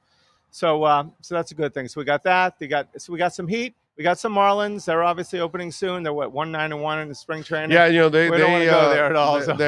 They're high. They're like the Heat. They're struggling to score. Yeah, so exactly. So, but right now all the sports are going. I mean, we have every single sport pretty much going. The Canes baseball's here. Canes hoops is here. We got Inter Miami. The Dolphins draft is coming up, like you said. Spring practice for football.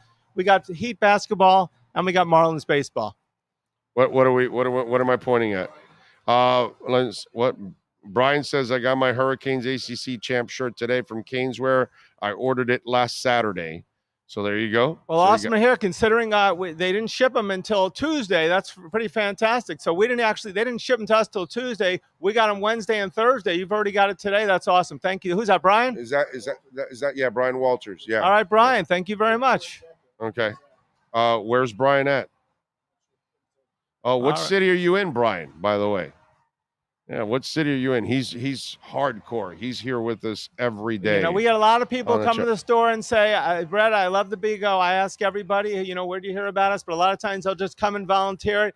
I listen to the Big O religiously. You have a following that that you don't even know about. Yeah. No, I Brian's from Orlando, and Orlando's from Miami. Look at that. There you go. Yeah, no, that if there's one thing I've been blessed with my entire career, has been a very, very loyal fan agree base. or not, agree or disagree with you, you always try to tell it like it is. Yeah. That's the key, Yeah. If you're a complete homer, yeah, you're not going to like me at times. Yes, there's times I'm screaming, what the heck am I doing listening to this guy? But then I turn right back in and I got to hear it. And I've killed the Dolphins for 20 years. And now the last two, I'm like, last couple of years here, I'm on this bandwagon. I really feel like we're finally headed in the right direction.